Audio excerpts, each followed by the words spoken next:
is my immense pleasure and privilege to welcome you all on behalf of Mr. Chandrakant Salunke, Founder and President, SME Chamber of India, and Gujarat Industry Development Association for this Roundtable Conference on exclusive event on new age financial opportunities for business growth and expansion. We organized this event jointly with UB, formerly called as a Credit Avenue. Before other speakers join, I would like to tell a little bit about SME Chamber of India. So, SME Chamber of India has been supporting SMEs, manufacturing industries, exporters, allied industrial and business sectors for business growth, channelizing finance and investment, export promotion, and on the other forefront for policy change and its implementation for the last 30 years. We are supporting millions of SMEs to explore emerging business opportunities in India and abroad. To recognize to the entrepreneurs, SME Chamber of India is also giving from last 21 years India SME Excellence Award and as well as the Pride of Gujarat Award. So I request all of you, those who are interested to participate in India SME Excellence Award or Pride of Gujarat Awards, please be in touch with us and we will do the needful. We have recently started Gujarat Industry Development Association. It's a leading state level organization supporting for business growth and expansion. The association is also formulating various business policies pursuing with the state government and the central government for providing level playing fields as well as incentives and support services for manufacturing and SME sector. SME Chamber of India and Gujarat Industry Development Associations are jointly functioning for the empowerment of manufacturing and SME sectors to explore emerging business opportunities related to exports, joint venture, technology transfers, contract manufacturing, merger acquisition, collaboration, strategic business alliances, marketing, branding and promotion of made in Gujarat products and made in India products by SMEs. We are also supporting them for channelizing finance and investment for the business growth and expansion, and for this purpose today's event is organized along with the UB.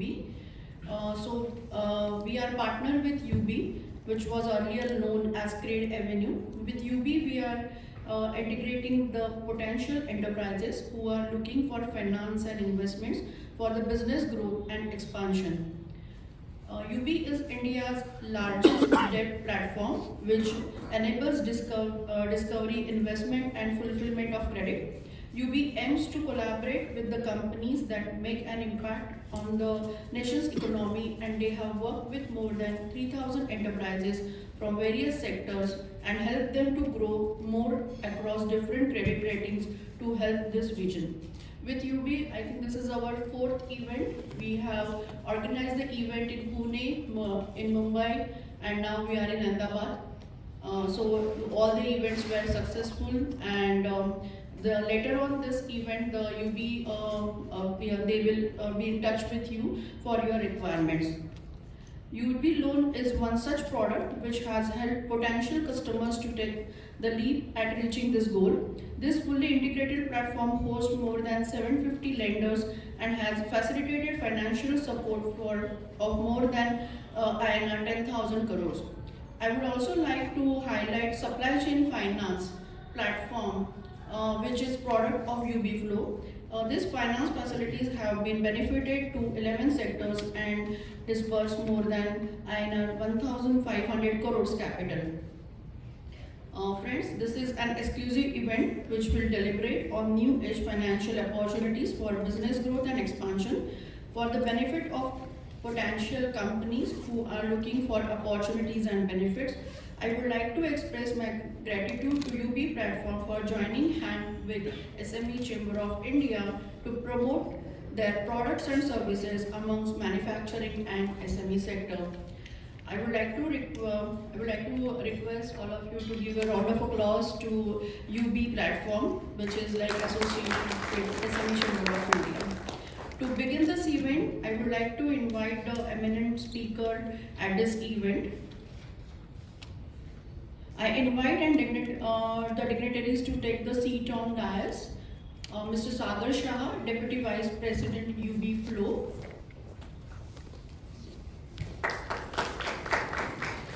Mr. Dhaval becomes the head client acquisition UB.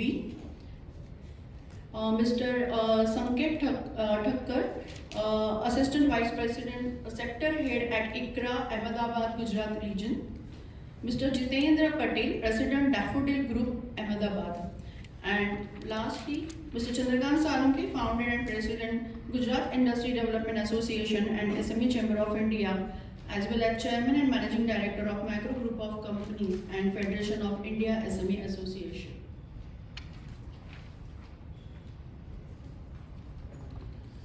Let us give a big hand and welcome all the speakers to make the discussion very fruitful and beneficial for all of us.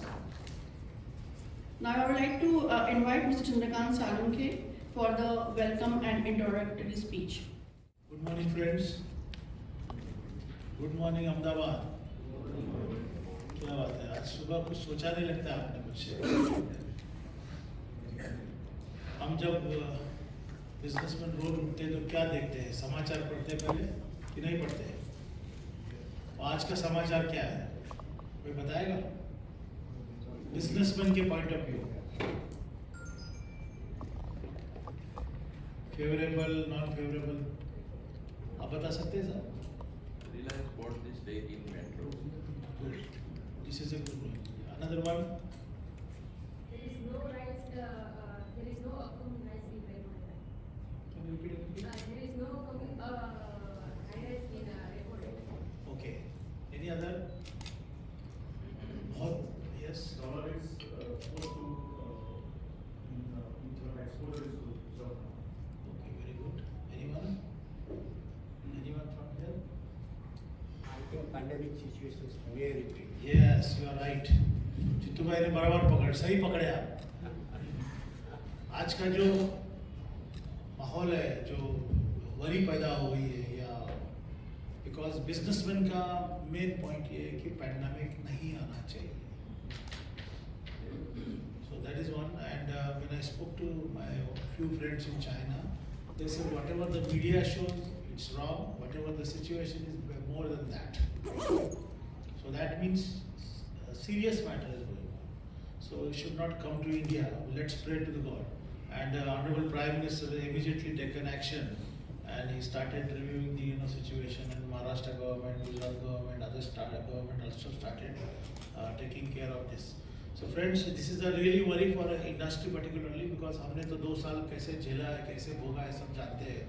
All entrepreneurs putting our own capital, taking from banks and financial institutions, giving large employment, contributing for the state and nation's economy, and of course, putting a lot of efforts for the development, innovation, invention, expansion, and so many things. As Ms. Sakshi Kulkarni has given the insight about our activities, SME Chamber of India is working for last 30 years, and we are working for the SME growth, business growth, expansion, connectivity, development, international cooperation, supporting them for channelizing finance and investment. Most of the SMEs in India, you must be aware that innovation, invention is a less time for them. Because आज हमारे पास एक entrepreneur के पास 25 से 42 role अदा करना पड़ता है रोज का। आप ही ओनर हो, आप ही बायर हो, आप ही सेलर हो, आप ही अकाउंट देखते हो, आप ही बैंकिंग देखते हो। बट अभी थोड़ा सा ट्रांसफॉर्मेशन हमारे एसएमई सेक्टर में बहुत आते गया है। अगर आप देखोगे 2005 के बाद एसएमई सेक्टर थोड़ा सा डेवलप होते जा रहा है, ट्रांसफॉर्म होते जा रहा है। और पैंडेमिक के बाद तो हमारे एसएमई सेक्टर इतना सीख लिए है कि अपना कौन पराया कौन, हमें कौन सपोर्ट कर सकता है, हमें नहीं कौन कर सकता है, ये बहुत जानकारी इनको हो गई है। रियलिटी में उनको तजुर्बा हुआ है। आपके साथ कौन होना चाहिए, आपके साथ कौन सी ऑर्गेनाइजेशन होनी चाहिए, आपको सलाह देने वाला कौन होना चाहिए। जैसे हमारे एसएमई चैम्बर ऑफ इंडिया है। आज अगर आप इन मैन्युफैक्चरिंग सेक्टर में हो, सर्विस इंडस्ट्री हो, कोई भी सेक्टर में हो, where you are looking hand holding support, there we can support you to connect with the international buyers हो, इम्पोर्टर्स हो, स्ट्रेटेजिक पार्टनर। अहमदाबाद गुजरात में हम लोग कम से कम 20-22 साल से हम लोग एक्टिविटीज़ करते हैं। And I am happy to inform you and proudly can inform you that ये सबसे छोटा इवेंट है मेरा, because this is a very interactive event. नहीं तो धवल जी हमारे प्रोग्राम में कम से कम 500 लोग आते हैं, बैठने के लिए जगह नहीं। कोई अगर पहले किसी ने अटेंड किया होगा तो पता नहीं है, लेकिन why they come? Because confidence. Why they come? Because trust. Why they come? Because they want to understand new things. और आज हमारा मुंबई में ऑफिस है, मुंबई से इंटरनेशनल लेवल पे है, नेशनल लेवल पे है, कनेक्टिविटी विद बैंकिंग है, इंटरनेशनल सेक्टर में है, गवर्नमेंट सेक्टर में, तो उसका फ़ायदा हमारे SME एंटरप्रेन्योर्स को होना चाहिए। ये हमारा ऑब्जेक्टिव है, ये हमारा मिशन है, ये मेरा विजन है। एज अ बिजनेसमैन मैं चाहता हूँ कि हर दिन हमारे इसमें कुछ ना कुछ तो डेवलपमेंट होनी चाहिए, हर दिन हमारे इंडस्ट्री में कुछ ना कुछ तो ट्रांसफॉर्मेशन होना चाहिए। आप जानते हैं कि फार्मास्यूटिकल में हो या पैकेजिंग में हो या IT में हो या टेक्नोलॉजी में हो, हर घंटे तक डेवलपमेंट होती रहती है, ट्रांसफॉर्मेशन होते रहते हैं। तो वैसे ट्रांसफॉर्मेशन, वैसे डेवलपमेंट फाइनेंस में भी होते जा रहे हैं। अगर आप पहले देखोगे कि आप ब्रांच मैनेजर के सामने जाके बैठते थे, मुझे लोन चाहिए, फिर वो बात करेगा क्या करते हो, कौन सा लोन चाहिए, कैसा। अभी वो जमाना गया, you can find all the information online. आज UB जैसी फिनटेक कंपनी आई है, फिनटेक कंपनी किस प्लेटफॉर्म क्या देता है, आपको वैरायटी ऑफ फाइनेंस इंस्टीट्यूशन देगा, वैरायटी ऑफ फाइनेंशियल प्रोडक्ट्स आपको जानकारी मिलती है। जैसे आज अगर आप अमेजोन पे जाते हो या कोई भी ई-कॉमर्स पे साइट पे जाते हो, तो वहाँ पर देखो आपको कितने प्लेंटी ऑफ प्रोडक्ट्स दिखते हैं, कितने मैन्युफैक्चरर्स दिखते हैं, कितने कॉम्पिटिटर्स दिखते हैं, कैसी क्वालिटी होती है, क्या प्राइस होता है, उसकी ड्यूरेबिलिटी क्या होती है, सब जानकारी मिलती है। Similarly UB is our partner and UB are showcasing their product for your benefit. आज अगर हमारे इंडस्ट्री में देखा जाए तो 3 बातें चाहिए, एक फंडिंग, दूसरा टेक्नोलॉजी एंड तीसरा मार्केट। बाकी गवर्नमेंट का काम है लेवल प्लेइंग फील्ड देना। They have to provide us infrastructure, they have to provide all this support. And mostly I observe that many SMEs are facing problem for labor, manpower, skilled manpower. ऐसा कुछ है अभी Gujarat reason में कुछ आपको दिक्कत आई है एक साल में? मैन्युफैक्चरिंग इंडस्ट्री में कुछ आ रही है ऐसी? It's coming. So we have to focus. Rather, I'm meeting today afternoon new industry minister for giving them inputs. What to be transformed, what to be taken care। और आज गुजरात गवर्नमेंट जिस तरह से कॉन्फिडेंस लेके आई है, जिस तरह से चुन के आए हैं, मुझे लगता है इस अहमदाबाद रीजन में हो या गुजरात रीजन में हो, जो आज कंट्रीब्यूशन नेशनल लेवल पे करना चाहते हैं, नेशनल लेवल पे करना चाहते हैं, उसमें आपका योगदान बहुत बड़ा है। और ये योगदान बहुत बड़ा है, उसको और बड़ा करने के लिए आज हम यहाँ बैठे हैं, डिस्कशन कर रहे हैं और आपको आज बहुत सारे इनपुट्स देंगे। आज के जो स्टॉलवर्ड स्पीकर्स हैं उनमें आपको बहुत सारी अच्छी इनपुट मिलेगी, जिससे कि देखिए आप हर कंपनी का ओनर जानता है कि कौन सी बैंक कितना पैसा देती है, कौन सी बैंक किस प्रकार का इंटरेस्ट लगाती है, कितना डिफिकल्ट है। बट अगर आपको कुछ नए आइडियाज़ मिले, सप्लाई चेन में अगर कुछ आइडियाज़ मिलती है, तो उसका फ़ायदा आप कैसे ले सकते हैं। आज मैं कम से कम 20-22 साल से मिनिस्ट्री ऑफ फाइनेंस हो या रिजर्व बैंक ऑफ इंडिया हो, ऑल बैंकिंग सेक्टर के साथ आपके लिए झगड़ा करता हूँ। कारण क्या है, हमारे SME सेक्टर को, मैन्युफैक्चरिंग इंडस्ट्रीज को और एक्सपोर्ट्स को फंडिंग मिलना चाहिए। कल ही हमारी यहाँ के MSME के ट्रेड कमिश्नर है मिस्टर संदीप कुमार, उनके साथ बात हो गई थी। यहाँ से इंडस्ट्री का क्या सुझाव आया है कि बहुत सारे manufacturers they want to do business with Iran, but Iran के लिए बिजनेस करने के लिए फंड, उनका बिल रिसीवेबल नहीं हो सकता है, पेंडिंग पेमेंट के लिए सिचुएशन खराब है, पेमेंट नहीं मिलता है because of the US sanctions. So I am pushing also that. So हमारे SMEs को दुबई बिजनेस करना है या डायरेक्ट करना है, वो भी rather I pursue for the collateral fee loan. 97 में जब मैं सिडबी का एक एडवाइजरी बोर्ड मेंबर था, मैंने कहा हमारे एंटरप्रेन्योर्स में जिट्टू भाई जैसे क्वालिफाइड US से वापस आए, लेकिन यहाँ आने के बाद हमारे पास पैसा नहीं है, कैपिटल नहीं है, कहाँ जाएंगे। So how they will start business. So 25 lakh शुरू करा 1997 में, उसके बाद आज देखिए 2 करोड़ तो कोलैटरल फी लोन मिल रहा है। आज आप बड़े कंपनी को सप्लाई करते हो, यहाँ लार्ज कॉर्पोरेट को सप्लाई आप करते हो SMEs, आपको पता है क्या कि हमारे कैपिटल पे लार्ज कॉर्पोरेट एंजॉय करती है, मतलब उनके कैपिटल का पैसा आप इंटरेस्ट भरते हो, तो वो आपको रिसीवर टाइम पर नहीं मिलता है। इसके लिए मैंने ट्रेड्स प्लेटफॉर्म लाया। रघुराम राजन जब RBI गवर्नर थे, मैंने उसके पीछे पढ़ा कि मुझे आप either you change the definition from 90 days to 365 days, क्योंकि आज अगर हमारा SME अगर MP होता तो ब्लैक स्पॉट मिल जाता उसको, मार्केट में कोई बैंक देगी नहीं पैसा, इवन सप्लायर भी नहीं देगा, क्योंकि आप तो MP हो गए, इवन अपने नेबर ब्रदर भी नहीं देगा कुछ कारणों से। तो ये कारण की वजह से मैंने उनके पीछे पड़ के 2 साल लगाए उन्होंने स्टडी करने के लिए।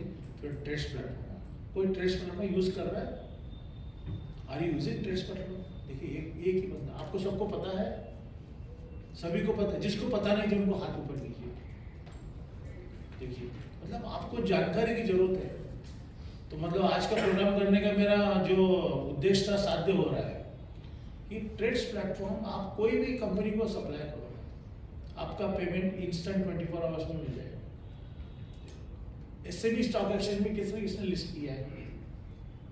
आपको पता है SME प्लेटफॉर्म है। कैपिटल मार्केट में आप इन्वेस्ट करते हो। जब मिस्टर भावे सेबी के चेयरमैन बने, उसके पहले सेबी के चेयरमैन थे मिस्टर दामोदरन। तो हमारी एक मीटिंग में मैंने बात किया था, 2007 की बात कर रहा था। उनसे मैंने पूछा कि हमारे SME सेक्टर को अगर कैपिटल मार्केट में अच्छा बेनिफिट लेना है या फ़ायदा लेना है या हमें एडवांटेज लेना है तो किस प्रकार लेना चाहिए? तो उन्होंने कहा no I don't want to bring the SMEs, they are not worthwhile, उनके ऊपर विश्वास नहीं है। सेबी के चेयरमैन उस वक्त मैंने कहा आप ऐसे कैसे बोल सकते हो, विश्वास नहीं? मतलब वो क्या आज 6 करोड़ MSMEs उस वक्त थे, मतलब 6 करोड़ MSMEs आज भारत देश में एम्प्लॉयमेंट है, तो उनके ऊपर विश्वास नहीं है। और जो विजय मल्ल्या जैसे जो चोर लोग जाते हैं उनके ऊपर विश्वास है बैंकों को, या कैपिटल मार्केट में जिन्होंने घोटाले उनके ऊपर। तो जब सेबी के चेयरमैन बने CB भावे, उनको पहले दिन जाके मिल के कहा कि मुझे ये SME स्टॉक एक्सचेंज चाहिए, आप कुछ भी करो। 3 फरवरी को उन्होंने चार्ज लिया, 2 महीने तक उनके साथ डेलिब्रेशन किया। 8 मई को मेरे प्रोग्राम में बुलाया 2008 के, 3 मई 2008 को बुलाया। और उस वक्त प्राइम मिनिस्टर एडवाइजरी काउंसिल के चेयरमैन थे C रंगराजन, और सेक्रेटरी MSME को बुलाया था। देन सेबी के एक्स चेयरमैन को भी बुलाया था मिस्टर वाजपेयी। उनके सामने गवर्नमेंट, प्राइम मिनिस्टर एडवाइजरी के चेयरमैन, इनके सामने उनको मैंने कहा सेबी चेयरमैन को, मिस्टर भाई को अभी अनाउंस करो कि I am bringing stock exchange SME platform. उन्होंने वहाँ अनाउंस किया। उन्होंने भी 2 साल लिए स्टडी करने के। उनका रोल ये था कि if I am coming in the market, I want to give a real platform and attractive platform for SME sector where they can use this platform to generate and capital from the capital market. तो आज SME platform है, आप भी उसका फ़ायदा लीजिए जिनका turnover, जिनका मैच। वो प्लेटफॉर्म से फ़ायदा ये हुआ, our SME sector started adopting the good governance, business ethics and systematic management of the board. तो उनको पता चला कि जो देखो जो इंडस्ट्री में है, जो बिजनेस कर रहे हैं, क्योंकि हमारे 90% तो फैमिली बिजनेसेस है। हम चिट्ठी, वो पहले चिट्ठी पे चलता था, अब चिट्ठी बंद हो गई, अभी हमारा GPay पे चलता है। तो उस वक्त बात अलग थी, अभी बात अलग है। अभी हमें सब कुछ है ना वाइट चाहिए, प्योर क्लियर चाहिए, ऑनलाइन चाहिए, सब कुछ और सिस्टमेटिक चाहिए। तो फ्रेंड्स यही टाइम है आज का, कहाँ हम डेलिब्रेशन करें, कहाँ हम उसका डेडिकेशन करें, और किस प्रकार के इसका फ़ायदा लिया जाना चाहिए, ये बहुत ज़रूरी है। गवर्नमेंट कहती है कि हम इतने लार्ज एम्प्लॉयमेंट जनरेट करेंगे, गवर्नमेंट थोड़ा घर से करने, हम करने वाले हैं। तो हमें अगर लेवल प्लेइंग फील्ड मिलेगा, हमें अगर सब कुछ सपोर्ट मिलेगा गवर्नमेंट से, तो हम क्यों नहीं बढ़ा सकते। आज गुजरात का एटमॉस्फेयर इतना अच्छा है, इंडस्ट्री का अच्छा है। मैं तो कहता हूँ आपके कुछ इशू है, कुछ प्रॉब्लम्स है, कुछ ग्रीवेंसेस है, कोई सजेशन है तो मुझे दीजिए when we have a interaction time, क्योंकि इसका फ़ायदा मुझे जब मिनिस्टर, चीफ मिनिस्टर को मिलते हैं हम बता सकते हैं।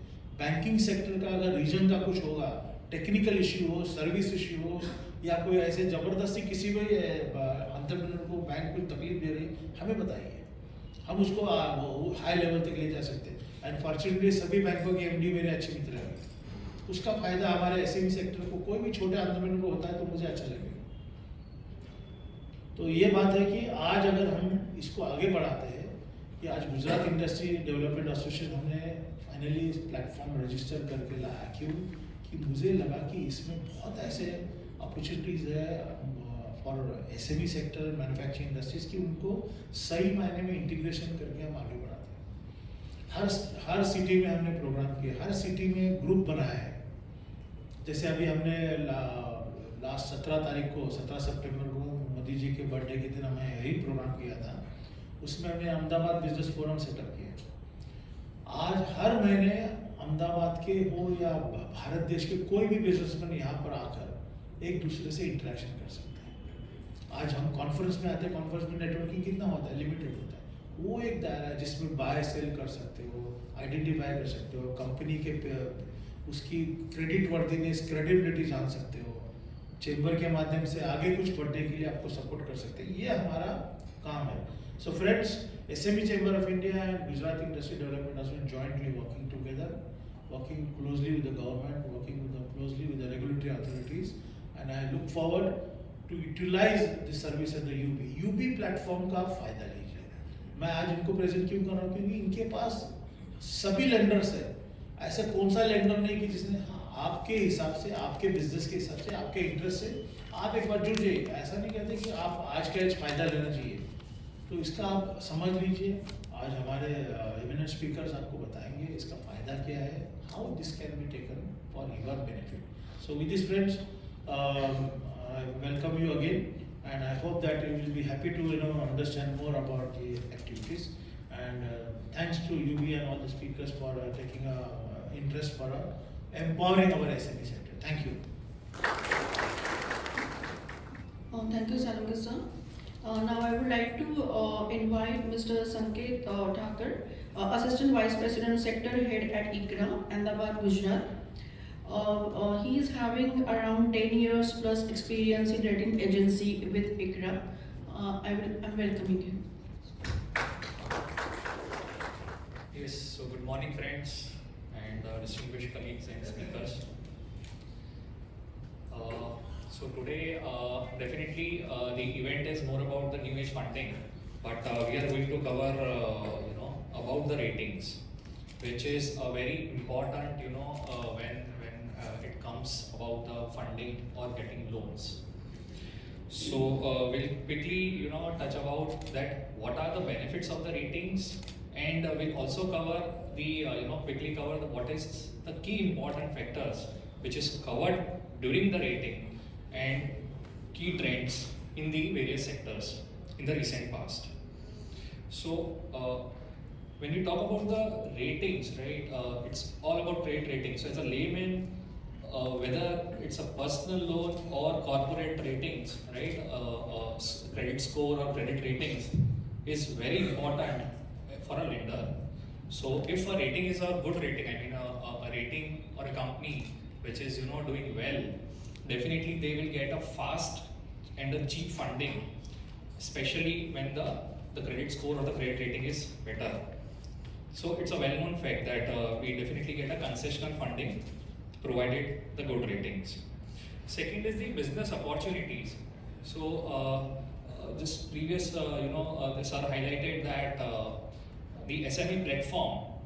So we have observed that even companies which are not having debt, still they go for the rating. So that gives a platform for them to bring in a kind of a discipline in terms of corporate governance, in terms of it provides, let's say in export trades, there are requirements to go for the tenders. So these are the various opportunities when these ratings are there. Also there are examples where there are MNC companies who have large supplier or a customer base. So to deal with them, they also look into the rating of that entity. Also there is an example where you as a corporate want to deal in the export market. So even rating is one of the tool where you can understand that whatever counterparty which you are dealing with, what is the credit credibility of that entity. Even those who are exporters and they are doing the LC-backed exports.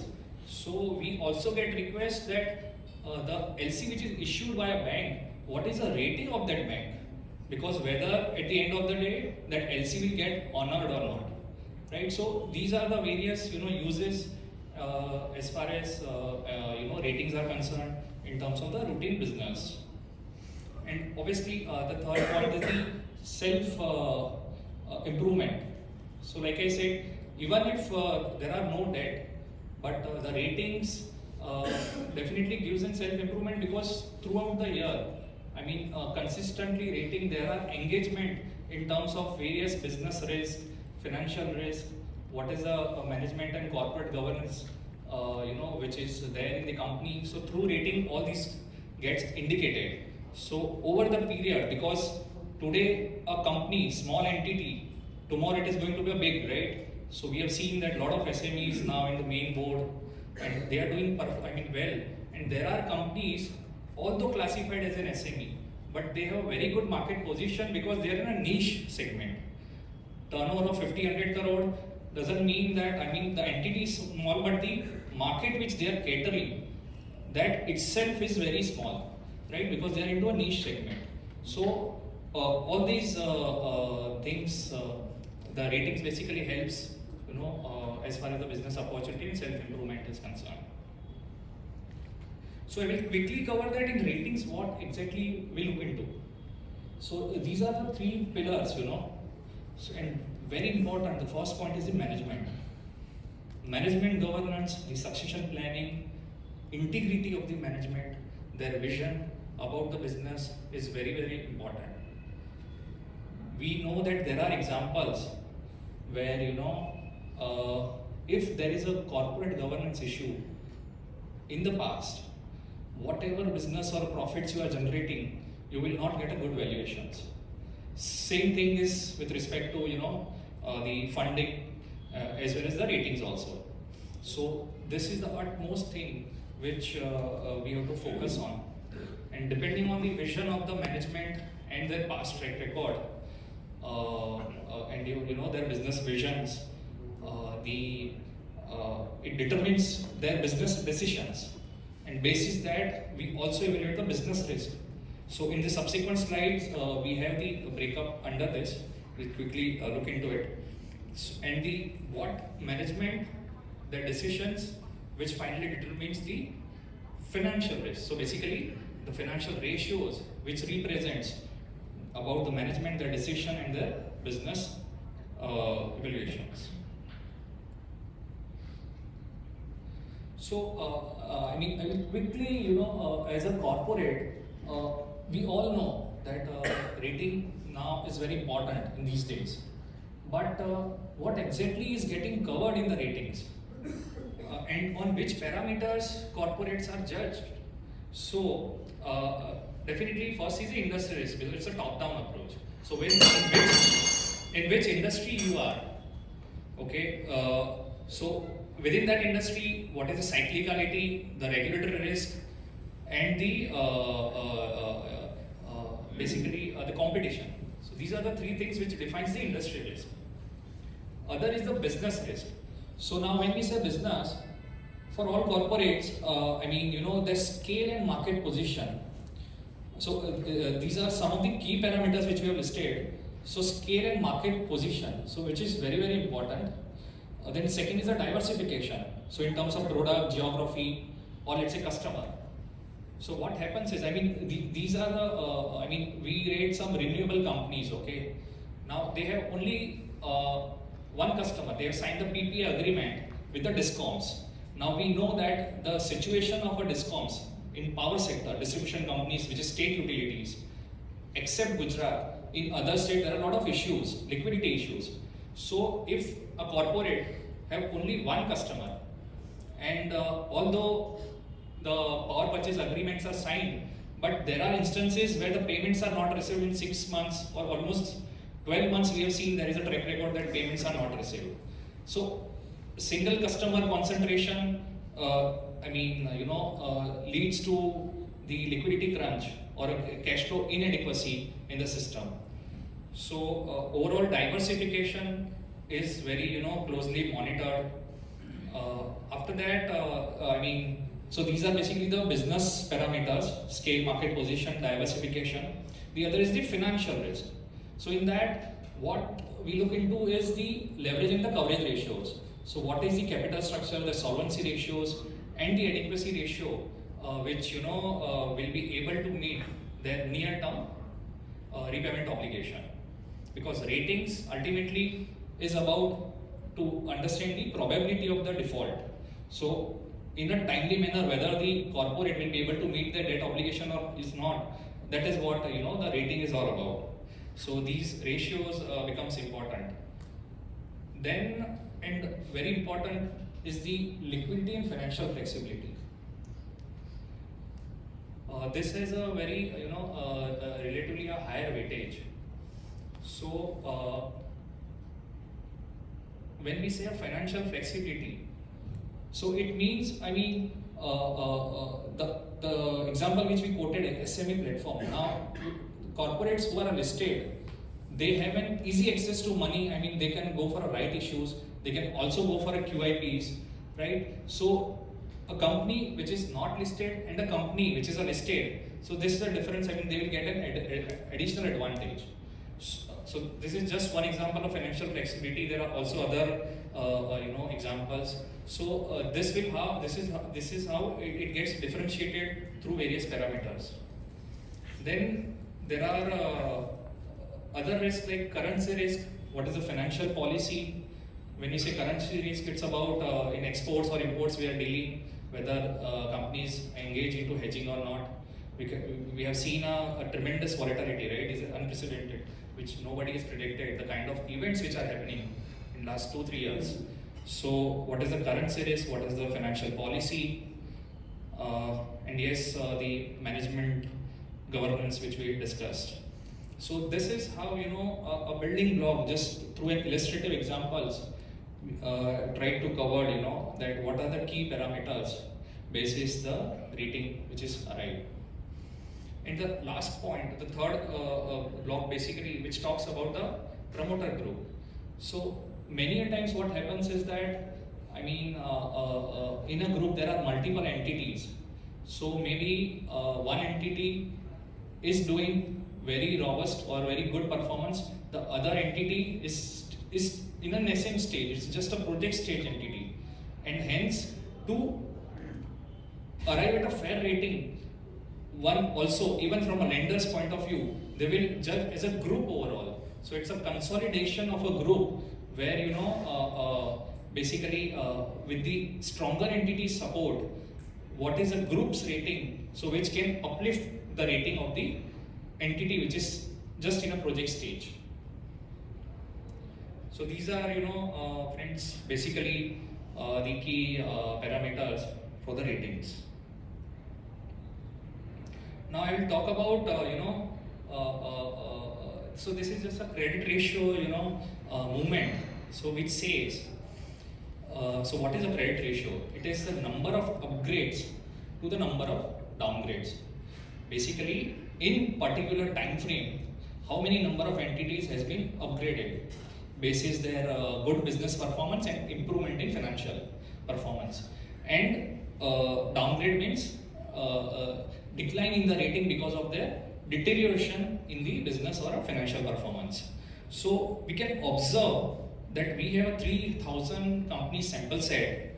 In that, this credit ratio from November 2020, which was just first wave of COVID, and after that almost 6 months have passed, and we saw the pent up demand and the way business turnaround started.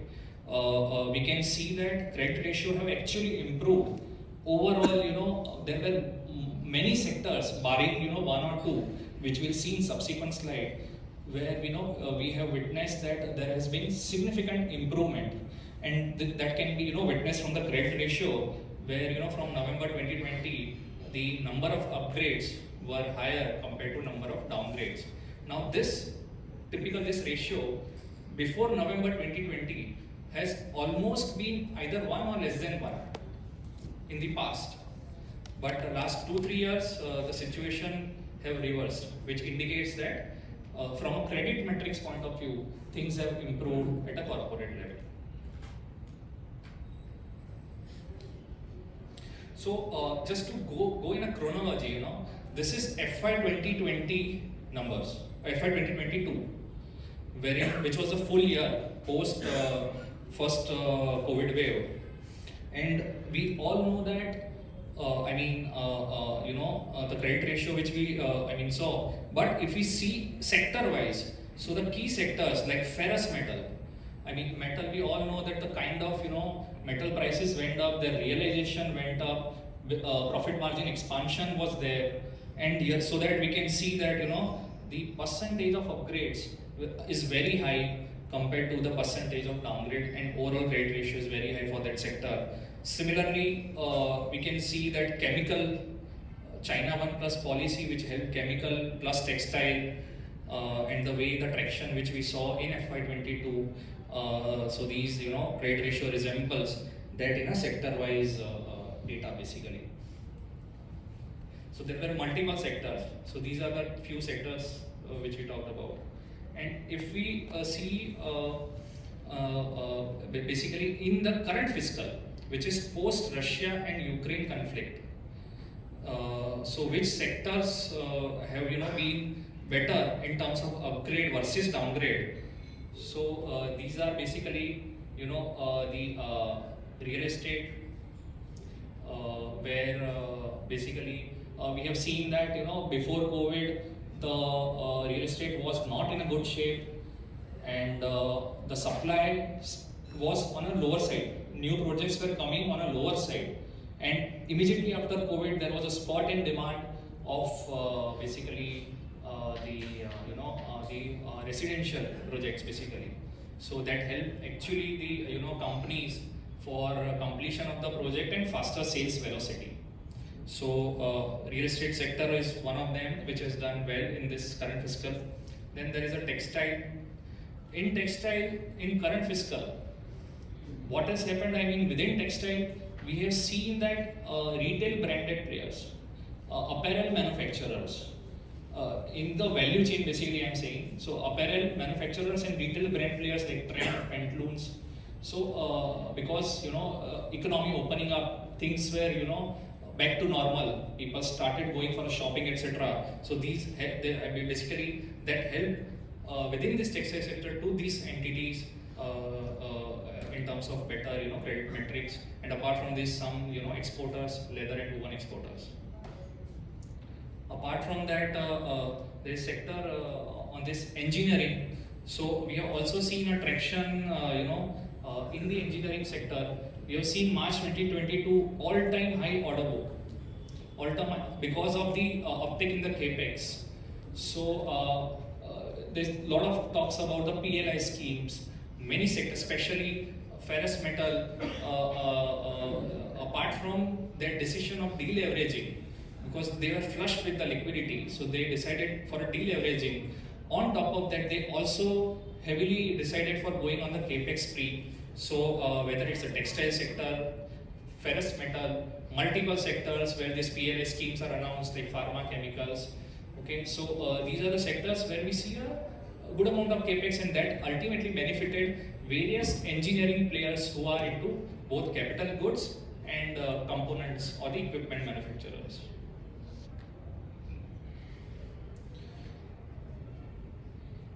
The other two sectors, roads and the construction. So road this time, government heavily came out with the tenders in terms of road projects. That again helped road construction players for basically in terms of their order book, timely completion of the projects, traffic movement, so toll projects, annuity and hybrid annuity model toll projects. So these are some of the segments in the road sector where we saw the basically the good amount of traction in current fiscal.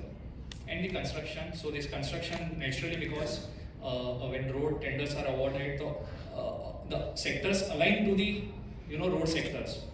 So that has also been in a sweet spot.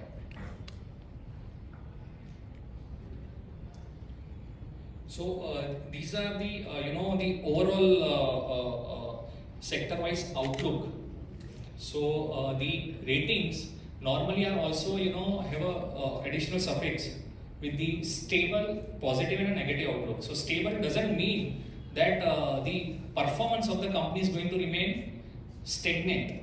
They will continue to grow in terms of revenue profitability. However, stable means that their overall credit profile, which is let's say at a currently comfortable level, that is going to be maintained. So we have seen that the sectors where we have a positive outlook. So in that, for example, textile spinning. So from positive, that has been now stable because of we all know that raw cotton prices went up significantly, gross margins are impacted. So in a textile chain spinning sectors, I think they got impacted. So although from positive it has been now stable. Then there are sectors, ferrous metal, where we saw FY22 the tremendous, profits. But now that is post export duty realization coming down, margins are at now stabilized. So again from positive it has been revised to stable. Then there are sectors where the positive outlook continues is the oil and gas sector, because the crude prices which are basically continues to remain on a higher side. Government has to impose windfall tax because the kind of abnormal profits which they were making. And the other sector which is towards the positive is the banks. So banking sector in the previous slide also, like in the current fiscal, the banks are doing good in terms of there is a lot of cleanup of the balance sheet, new fundraising, so which increase their solvency ratios, and obviously the good credit growth is what which is anticipated. And the negative outlook on the sectors which continues is the airlines, because the kind of their ATF prices which are on the higher side, so they until last quarter they continue to bleeding on the losses side. And apart from that, there are sectors like power. So within power there are the distribution companies where the liquidity situation still is on a bad shape. So these sectors are continue to remain on a negative side. Yes. So thank you friends for this was about the ratings and the sector. Can you explain what is the credit worthiness and credibility of the any company or one thing? What is the difference? Yeah. So see, credit worthiness is basically what we assess is that whether on a timely manner the company or a corporate will be able to repay their debt on a timely manner or not. That is so that is called a credit worthiness and can be judged from the ratings. And when you say credibility, that talks more about from a management perception, management governance, that how is it when we say that credibility of the management. So possibly that may not reflect in the numbers, but it is more about the perception, the governance which is there basically with respect to that corporate or the individual. When any bank or financial institution, earlier they used to take only balance sheets or project report. Nowadays they look at the GST. कितना GST आपने last साल में भरा है. But now currently I observe that many banks are looking credibility and creditworthiness. ये बहुत बड़ा transformation ये बैंकिंग सेक्टर में, इन्वेस्टमेंट सेक्टर में हो रहा है. बिकॉज आप किस तरह से डील करते हो आपके कस्टमर के साथ, आपके बायर्स के साथ, आपके सर्विस प्रोवाइडर के साथ, मैनेजमेंट कैसे काम करता है, और क्रेडिट वर्दीनेस में आपका फाइनेंशियल सिस्टम कैसा है, फाइनेंशियल इकोसिस्टम कैसा है, फाइनेंशियल मैनेजमेंट में कौन कौन इन्वॉल्व है, किस प्रकार की इन्वॉल्व है, कितना डाइवर्सिफिकेशन होता है, कितना उसको यूज़ होता है, कितना मिसयूज होता है. ये सब बहुत एक बारीक बारीक अभी बैंक सेक्टर देखने लग गया है. May be credit goes to many people those are abroad now, but the point is उसका इम्पैक्ट हमारे एसएमई सेक्टर में, इंडस्ट्री में हुआ है. This will be very good because when I invited Atal Bihari Vajpayee for our program 2002. At that time, all of you must be aware that we were recognized as SSI. In India, उस वक्त हमारे small scale industries को हम लोग गिना जाते थे. मैंने भाषण में कहा कि अटल जी हमें छोटों को छोटा ही रखना है क्या? तो उन्होंने कहा इसका मतलब क्या है? बोले SSI को थोड़ा आप आगे बढ़ाए कि जो देश के आगे भी बढ़ सकते हैं और बाहर देशों में हमारी क्रेडिबिलिटी दिखा सकते हैं कि SSI खाली SSI नहीं है, माइक्रो स्मॉल माइक्रो टाइनी भी थोड़े बड़े भी हो रहे हैं. तो उसके बाद शुरू हो गया MSME एक्ट का दायरा and then it is came in 2006. तो पॉइंट ये है कि आज हमें हमारे क्रेडिट वर्दीनेस और क्रेडिबिलिटी भी बढ़ानी है. कहीं आप अगर आपने वोटिंग किया होगा तो आपने देखा होगा कि वो जो उम्मीदवार खड़ा है, जो कैंडिडेट है, उसकी क्रेडिबिलिटी क्या है. आपने ये देखा नहीं कि उसके बैंक बैलेंस कितना है, उसका एफिडेविट नहीं देखा आपने कि उसका बैंक बैलेंस, उसका क्रेडिबिलिटी देखी कि वो किस तरह से आपको सपोर्ट कर सकता है, किस तरह से आपका रीजन को सपोर्ट दे सकता है. तो ये आज की डेट में बहुत जरूरी है कि क्रेडिबिलिटी, क्रेडिट वर्दीनेस. तो इसके लिए हमने संकेत जी क्या किया है, एक SME credit check private limited company setup की है, जिस माध्यम से SME सेक्टर का पूरा परफॉर्मेंस दायरा, pure biodata to be created to present any potential partner, potential institution where they can establish cooperation. So friends, any question for Sanket? And just to add to his point, your GST filings are also evaluated. In fact, we also get a record of EPO filings. Time पे salary भी जा रहा है कि नहीं, employee और EPO firm में जा रहा है कि नहीं. So these are very minute points, but these indicate the liquidity because there are deadlines, right, on this of filings. So just adding that point that now artificial intelligence is playing a lot of role. Initially all these things were done manually.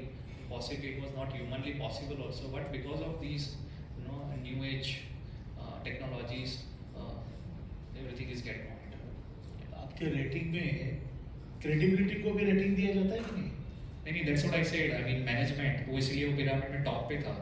That management, let's say, if there is a issue in a management or the corporate governance issue, irrespective of what profits you are showing, the ratings will get constrained. Even that is very much visible in the capital markets where profits nahi hai, there are losses in the books, but still you have a confidence on the management that projects will get turned around or eventually things will be positive. उसको 50-50 किया जाए, 50% credibility, 50% for a credit worthiness. Yes, correct. No, sir. My experience with the credit rating company is such that they never consider the credibility.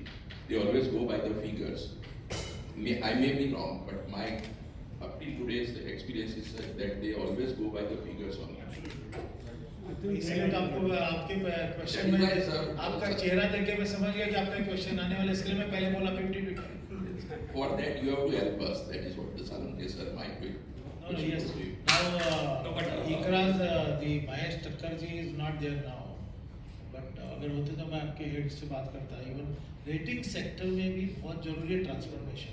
Because आप क्या करते हो, rating के लिए बहुत यंग एंड न्यू जनरेशन भेजते हो जिसको पता नहीं हो. एंटरप्रेन्योर को क्वेश्चन ऐसे पूछता है, तो यार मैं इतने सालों से मैं काम कर रहा हूँ, इतनी इंडस्ट्री चला रहा हूँ, मुझे पता है कि वो कचरे में रह के या धूल में रह के मैंने इंडस्ट्री बड़ी की है. तो ये क्वेश्चन पूछेगा तो कैसा चलेगा? Actually, even the segment is doing not well. Suppose I am in actually renewable segment. तो renewable का कोई एक कंपनी ने अच्छा नहीं किया, तो उसका भी इफेक्ट हमारे पर आता है. तो which is wrong actually. एक जमाने में सुजलॉन एनर्जी का कुछ प्रॉब्लम था, तो दैट डजंट मीन कि पावर सिस्टम की जो भी कंपनियां हैं इंफ्रास्ट्रक्चर में they are not doing well. Even एक क्रेडिट रेटिंग में हमको एक्चुअली प्रॉब्लम करते हैं. रिन्यूएबल इंडस्ट्री को तो पहले पेमेंट में फंडिंग भी नहीं देते थे 5-7 साल पहले. हाँ, वो तो है सर. एक्चुअली हमको जो भी कंस्ट्रक्शन में जो मिलता है वो हमारे एक्चुअली कॉल लेटर पे ही मिलता है. इवन हमको विदाउट कॉल लेटर कुछ भी नहीं मिलता. Right. So see, just to answer, I mean quickly on that credibility part, So what happens is the framework or the understanding is that if there is an आप मतलब flight में जब travel करते हैं फ्लाइट में तो क्या हम ये देखते हैं कि यार इसका सेफ्टी इशू हम अभी प्राइस देख के बुक करते हैं राइट सेफ्टी इशू जो है सेफ्टी कि इसमें इन्होंने इंजन चेक किया होगा कि नहीं ड्राइवर सही है कि नहीं that is already a peripheral things which are already understood so like I said कि हम फ्लाइट में ये नहीं देखते कि उसका कितना है we don't going to so technical while booking the flights similarly when there is a no track record of any delays default कोई corporate governance का issue नहीं है तो it is understood that you are scored good on that part already then there are other parameters which have a weightages because of that possibly the ratings are getting constrained so it's not that only but that's why I'm giving an example I cannot take the name of entity but today they are debt free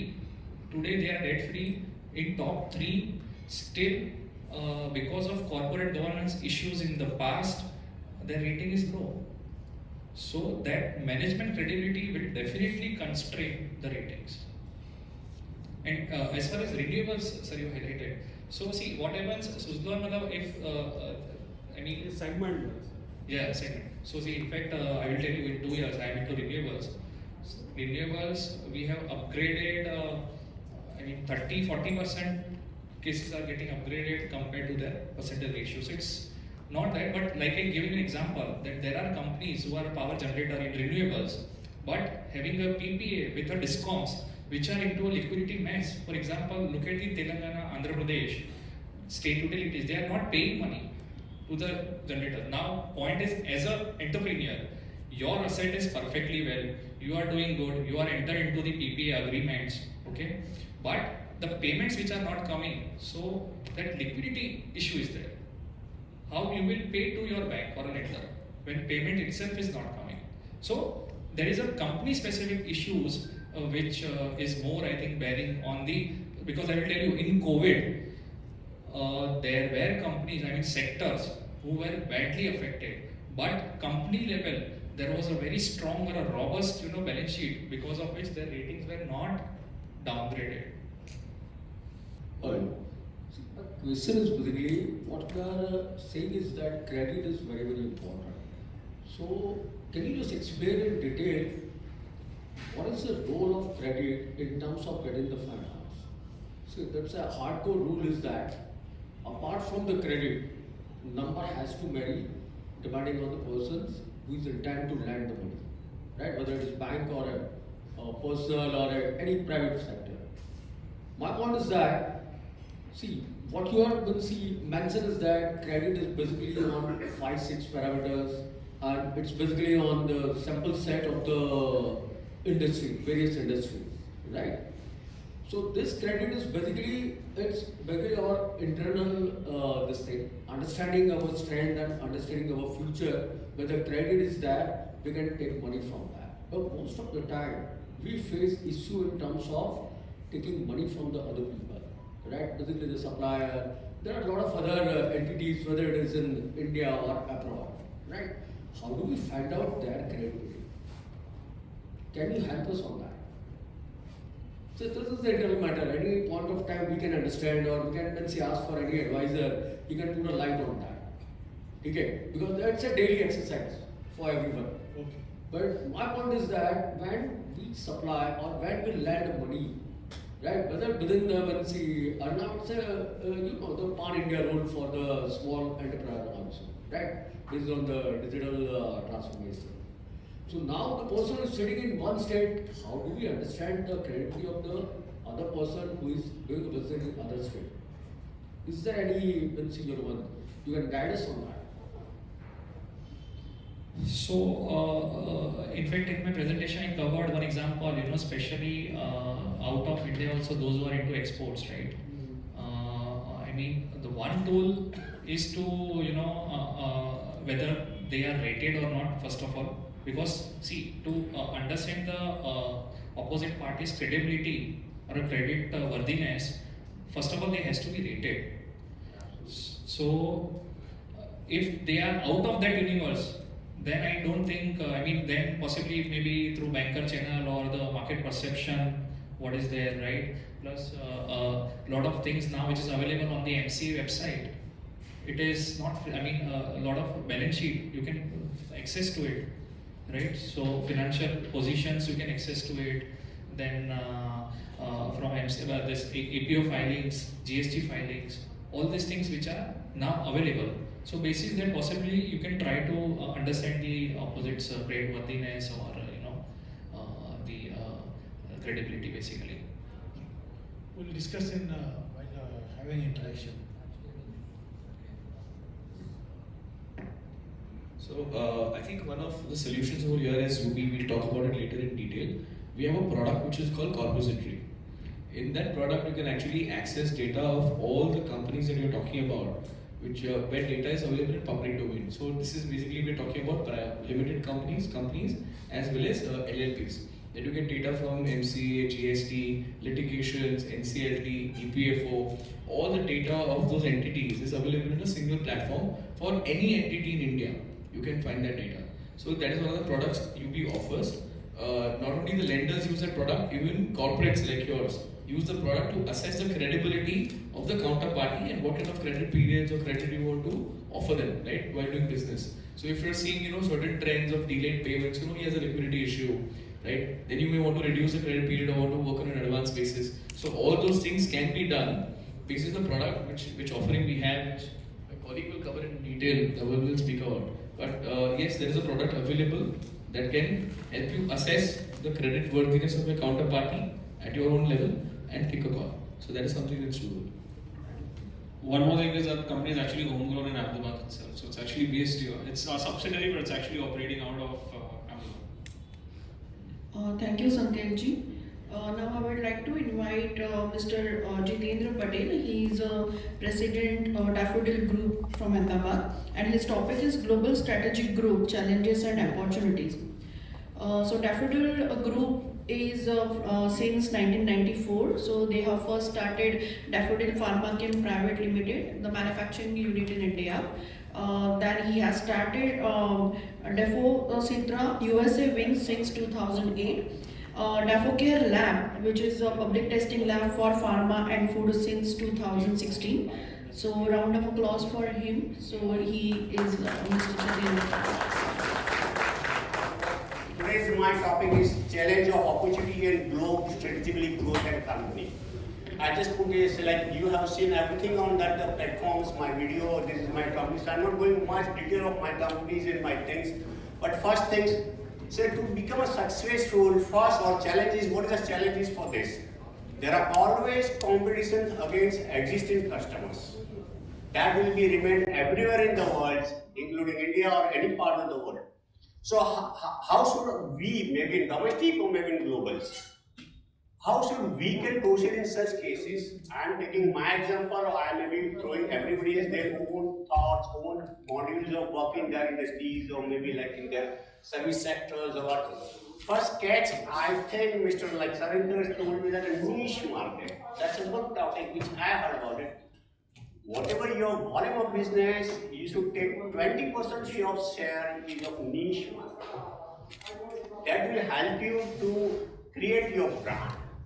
Today, the brand value is the only important which will pay you after 5 years, not initially on the day when once you start a business. So how to crack the competitions? The competition is always there in any platform. No business are being right now available as a monopoly. If it become a monopoly after 2-3 years, it is going to go as a competitive. Nothing is going to be monopoly. So how to fight with that or how to enter in such markets? So first enter the niche market, cater your 20% of the volume, other balancing, go in competitive. You need to spread your name in the markets. Unless until you won't spread your name in the markets, maybe deal margin, small margin, but initial phase maybe 6 months, 1 year, 1.5 years, create your brands. Only the brand value helps. Take the best example of P&G. P&G is always working like Lily, Surf, everything you can check around. Sometimes they don't take any margin. Sometimes they pack 2 packs in a one single pack, price remains same, till it becomes cheaper. So again, it's a cost effectiveness. But they are started creating their brand, and that brand started valuable. So first, brand is very important to penetrate the existing markets. So initially, somebody or everybody has to compromise with their margin or maybe nil margin. That will be the strategy one can start about it. Second thing, if you go with you have to have a continuous change in your markets. Like say every 6 months, 5 months, 10 months. Let's say example of the packing industries. Like sometimes I was just discussing with Mr. Salunker and all this thing. You show me some new packings. All the time I'm looking for new packings. Like it's a Chinese policy. You think about Chinese policy. If 5 bags, 5 bundles, 5 boxes are lying, if you see whichever the attractive one, you first pick up. You don't know what is the quality of it. Whether it's been good or it's irrespective. But the visually. So it's a packing. I'll share my example. An example मैं share कर रहा हूँ. Say one of the Telangana people sitting in a small town, 5,000 का population होगा उसका, 5,000 में एक आदमी आया, मेरा distributor को बोला कि सर मुझे चाहिए. क्या चाहिए? से वो पीला वाला बैग चाहिए. He don't know how to read English, he don't know how to read Telangana, he don't know how to read the language. So वो पीला वाला बारकोड वाला बैग मुझे दे दो, मैं फोटो भेज रहा हूँ. What is source? What is source? It's a mindset, human mindset, what they want to create the brand. उसको पढ़ने को ही नहीं आता वो आदमी को. Still he is been buying. So the ultimate aim is that you have to continue. After 6 months, I'll throw with another packing. After that, I'll throw in some of the good different marketing strategy. I'll use a social media, put some new videos on WhatsApp, send to everybody. You have to keep upgrade every 6 months because your competitors are always following you. Once you're there, before they enter, you just change it around. Am I more louder or I'm okay? Audible? Okay, fine. I'm sorry. So that's the one. And then provide the great customer service. What you have seen in my video, in USA, North America, we deliver any of the cargo, any corner of USA within 48 hours. Which is very difficult in India also. अगर 3 दिन 4 दिन तक सब सिक्किम तक माल नहीं पहुँचता है. अगर पहुँच गया तो there's another problems. 4 transshipment, 4 trucker problems, movement problems, labor problem, unloading problem. आधा बैग तो गीला हो जाएगा, 2 बैग तो टूट जाएगा, कुछ भी होगा. Then some problem starts. So I always believe that the great customer satisfaction delivery should be within 24 hours. Take the best example of Amazon. Why we prefer the platform for Amazon? We get a delivery very fastest. Secure delivery very fastest, so it can be stabilize your needs. Maybe in productions, maybe your household, or maybe in any corner. But it's a service sector. So we need to give fastest service to them. Let's say use a WhatsApp. Like I can tell you if somebody like this gentleman guy has put me on order maybe 12 o'clock. I'm assured him that next day 12 o'clock my trucker will reach to his home. And 24 hours in India to manage all these things. With the same intake, before you open his office, the truck will be lying outside.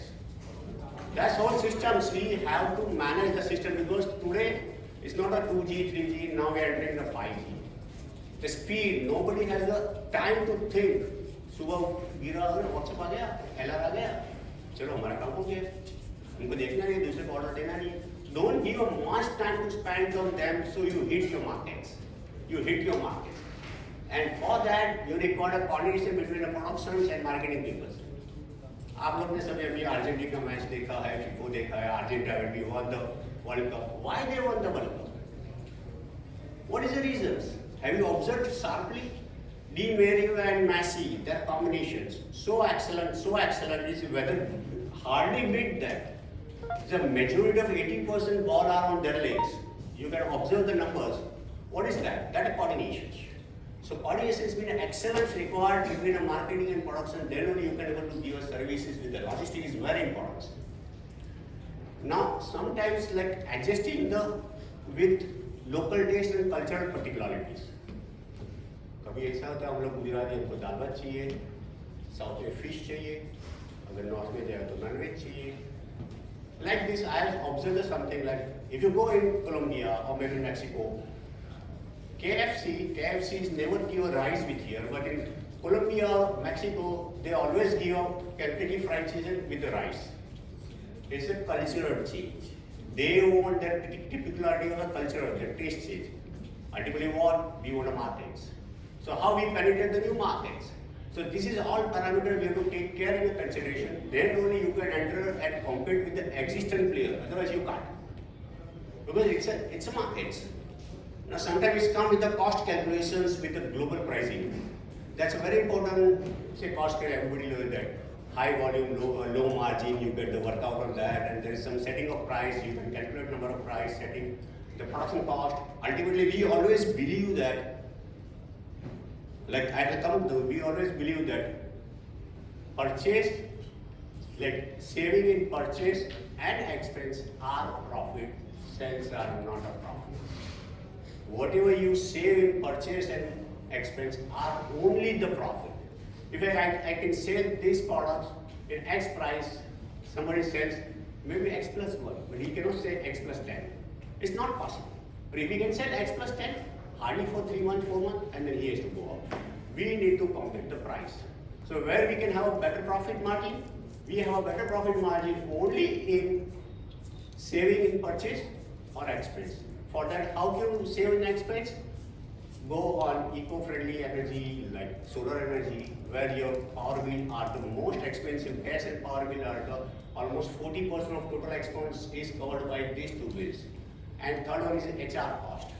These three parameters are 80% of total expense cost. If you can save that, that will be wonderful. You can be always competitive. You can hit the market. Your cost will go down. If you go with the logistic and supply chain, as I told you already, and it can be work out there. It can say you like last pandemic I was just thinking about. Say Mr. Salunke was telling me that what is going to be happen after this by current scenario is going as a pandemic or likely to be pandemic. I don't think so in India that much effect comes because we all are entering with the herd immunity. China, unfortunately, they were never faced. They are born with the zero policy, and that's why nobody has been exposed with herd immunity. Maybe other than medicals, other things are different. But we have already passed, so that issues probably come late. But we should be alert, wearing a mask, everything which protocol of the governments of India, what they are doing, observing it. मैं बताऊं, language is not important. हमारा मोदी साहब Biden और Putin को समझा कि अपना cheaper oil लेके आते तो हम लोग क्यों नहीं? So it's all benefit to us, so we can do it. So language महत्व change it. It's only how you target the brain of others. That's very important. So just find out what I have visualized from the discussing that this much percent of people believe like this, and others are confused. Maybe 50% are confused. So hit them, convince them, and get your target comfortably. Like where they confused, analyze. Your goal get got. So that's the things like logistics. I can tell you, logistics we have said like in US we supply within 48 hours. The reason behind that I'll come later stage. Then insurance is also where you can help around. There are insurance, you can make your customized insurance. Not necessarily you need to go with the standard format of insurance company. कभी कोई engineering company है, उसको fire कभी लगने वाला ही नहीं है because they work with the metals. तो उसका fire का insurance lowest low. Why you are buying that much insurance? Maybe short circuit उसके ज़्यादा नहीं हुआ. Your premium will go down. If you have some other flammable condition, you can the fire conditions more. Sometimes labor, the cost of labor is very important in HRA. आप सहायक contract base पे अगर productivity base पे दे दो work, you will get much valid advantage of your cost cutting. If now I'll tell you the global supply chains. Probably last year's, I think is a good year for us. Or we have crossed, or rather we are the largest exporter in India, rather not in me, our company and India. Hit US imports, surpass almost China, Australia, Israel. We are the largest after 35 years. So we feel that our Indian country has break the US by competing China, Israel. What is the reason behind it? That's pandemic situations. Or rather not a pandemic, nicely controlling logistics. Logistic and supply chain. Somebody told me like that we have to control the logistic and supply chain. You can work with the logistic supply chain. अपने को मालूम है pandemic में container नहीं पा रहा है, shipping line का बड़ा इशू है, 2-2 महीने तक हमारा गुड्स नहीं पहुंच रहा है, lot of inequality of trades in the world. How to catch that inequality in a convert in a monetary forms? That's trick required for everybody. I'll tell you, let's see example of shipping line. How much more on everybody must be knowing shipping line name work, right? कितना पैसा उसने बनाया है 2 साल में, किसी को पता है? $10 billion in 1 year. They had given all their employees worldwide 1 extra salary. $10 billion. Just imagine how they earn the money in pandemic. People are losing the money, they earn the money. That's a different thing. Just imagine why they earn the money. आज $500 का one container बोल रहा है, दूसरे दिन 2000 का बोल रहा है, तीसरे दिन $5000 का डॉलर का बोल रहा है, because it's all scarcity. This same thing probably right now, yesterday only I started facing same thing within 2 days in India. China's freight has gone from $500 to $1000 within 1 day. And still no certainty of goods. आप सोचो वो time पे अपने को शायद I do remember one of the incidents like I believe McDonald's. They are not getting catch up in their retail outstore in Europe and US. Why? Because there is no material for 5 months, 6 months. What is the reason? It's a globalized pandemic. No container available. No shipping lines carrying the goods. What happened? Here also. I do remember the day when I think President Trump and then they were forcing us to get HCQ from India. आप लोग को सब वो incidents तो पता होगा. HCQ truck के लिए वहाँ से अपने पे बहुत प्रेशर था. इन्हें हमको तो माल चाहिए आप कुछ भी करो. वो टाइम US FDA कहाँ चला गया? They want all standard of US FDA, this FDA, that FDA. वो स्टैंडर्ड कहाँ चल गया? So whatever standard the Western country required, because they have money power, they enforce us to do it, but doesn't mean that they are aware of their power. It is not that. We were much successful in pandemic situation, taking care compared to the world. I have seen US, Europe, and all parts. I have seen that. We are much wonderful with the constant economic growth with the GDP. That's valuable and very important. I'll tell you now, I think last year we have crossed 324 FCL, that's container, which is the largest, maybe 1 container per day where logistics you hardly get within 30 days 1 container. We were used to do it. It's all logistics management within the next day in US or New York or maybe Chicago. We deliver within 48 hours. Till in this situation where position એટલી ખરાબ હતી કે કદાચ તમે અનઇમેજિબલ બી થઈ ગઈ છે. આપણે બધી દવાની drugs, medicines, plastics, anything you are double triple price, all inflation. Because the raw material are there. Let's come with the excess fluctuations, though these people are been very helpful to that excess fluctuation. But last 6 મહિનામાં તમે જોયું હશે 8% આપણે devaluation Indian rupees થઈ ગઈ. That is added cost. Added cost to those who are imported or directly, indirectly we are adding, it is added cost to that.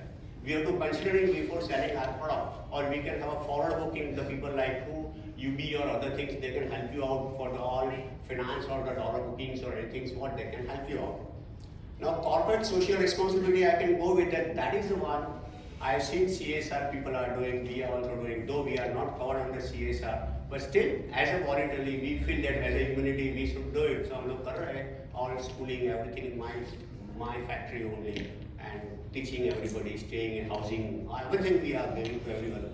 And there is another, like I can tell you, आपको successful marketing करना है, you require a corporate social responsibility for Europe and US. पैसे किसके पास है world में?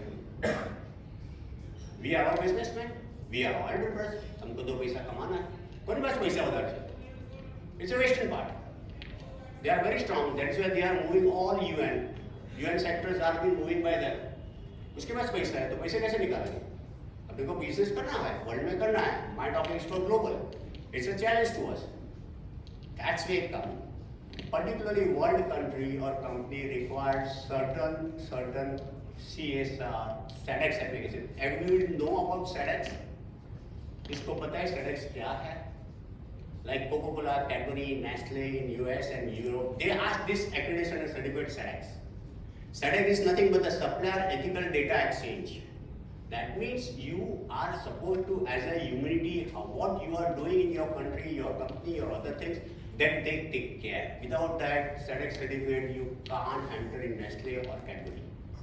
They refuse, even though whatever your quality, packing, supply chain, everything, but they refuse. This is over and above additional data they are asking about it.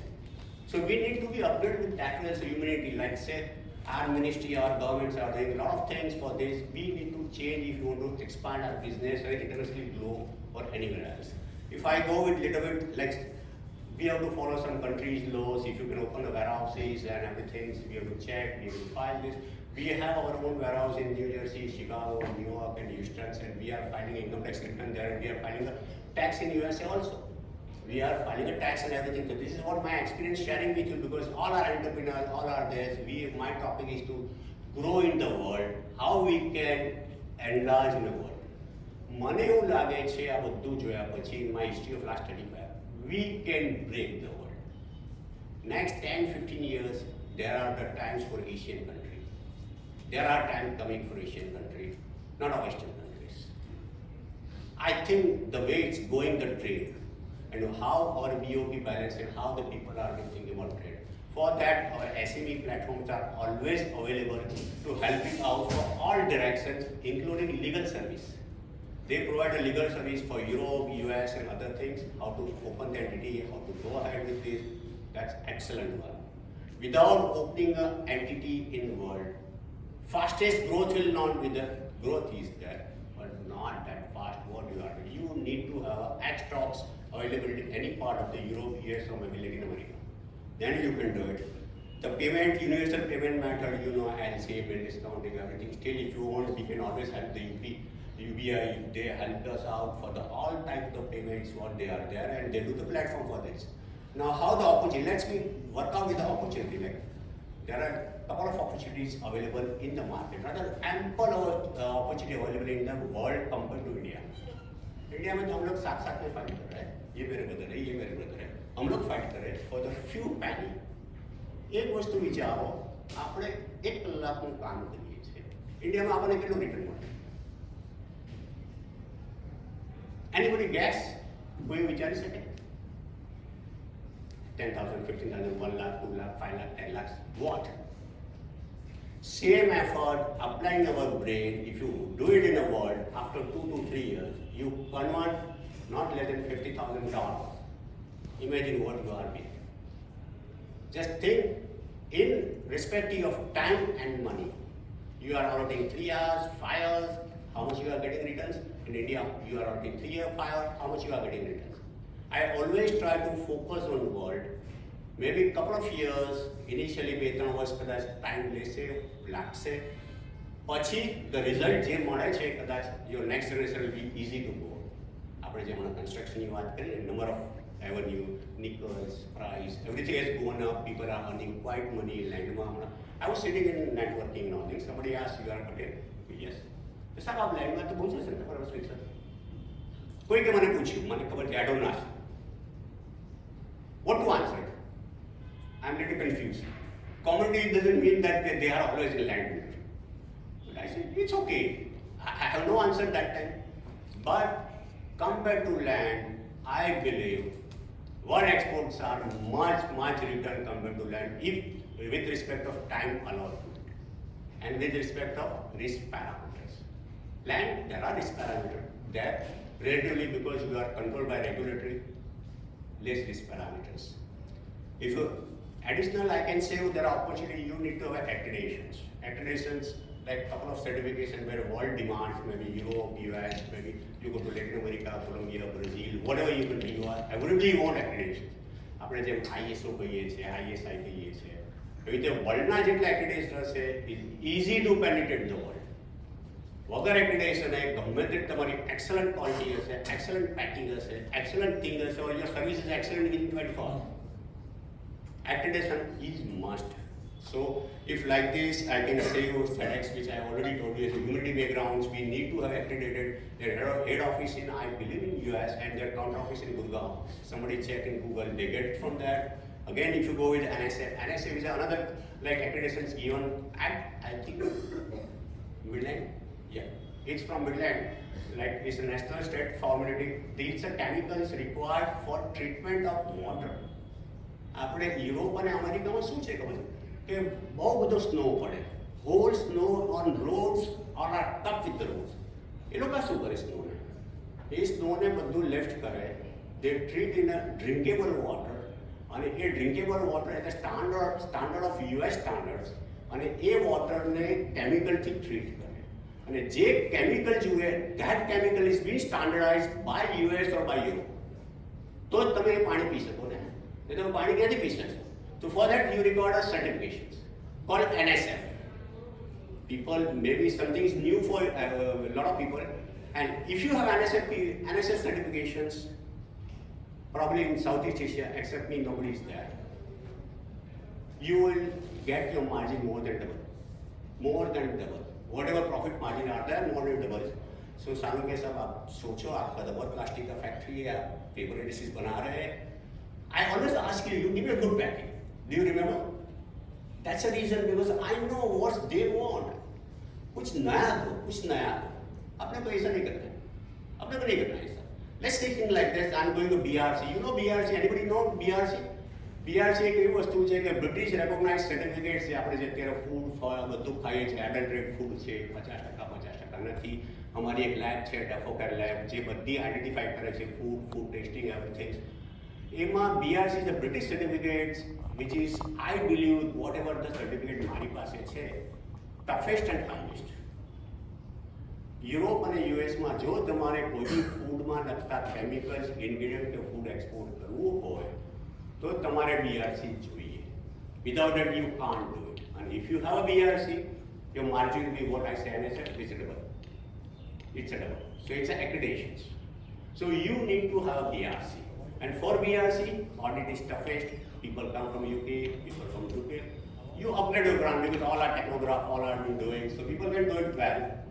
I'm sorry. I'm sorry. Okay. And then WHO GMP for pharma, which everybody know. We are also with the WHO GMP, and then ISO and poster and all this things are going a little fast. Now, what is the cheapest source of finance? I know UB and this gentleman has told me what is the cheapest source of finance, how to work with this.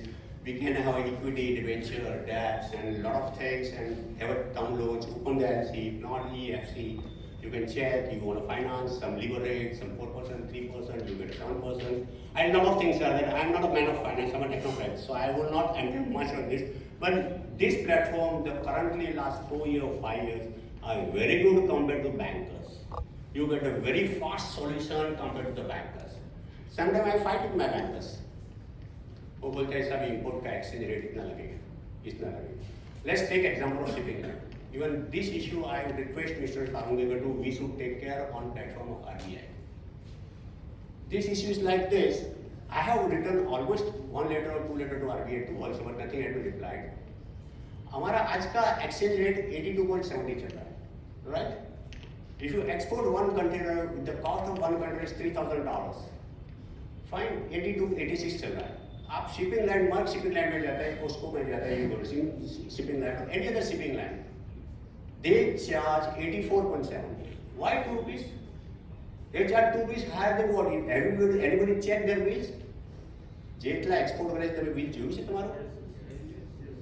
શું કારણ? 2 રૂપિયા સારી માટે વધારે છે.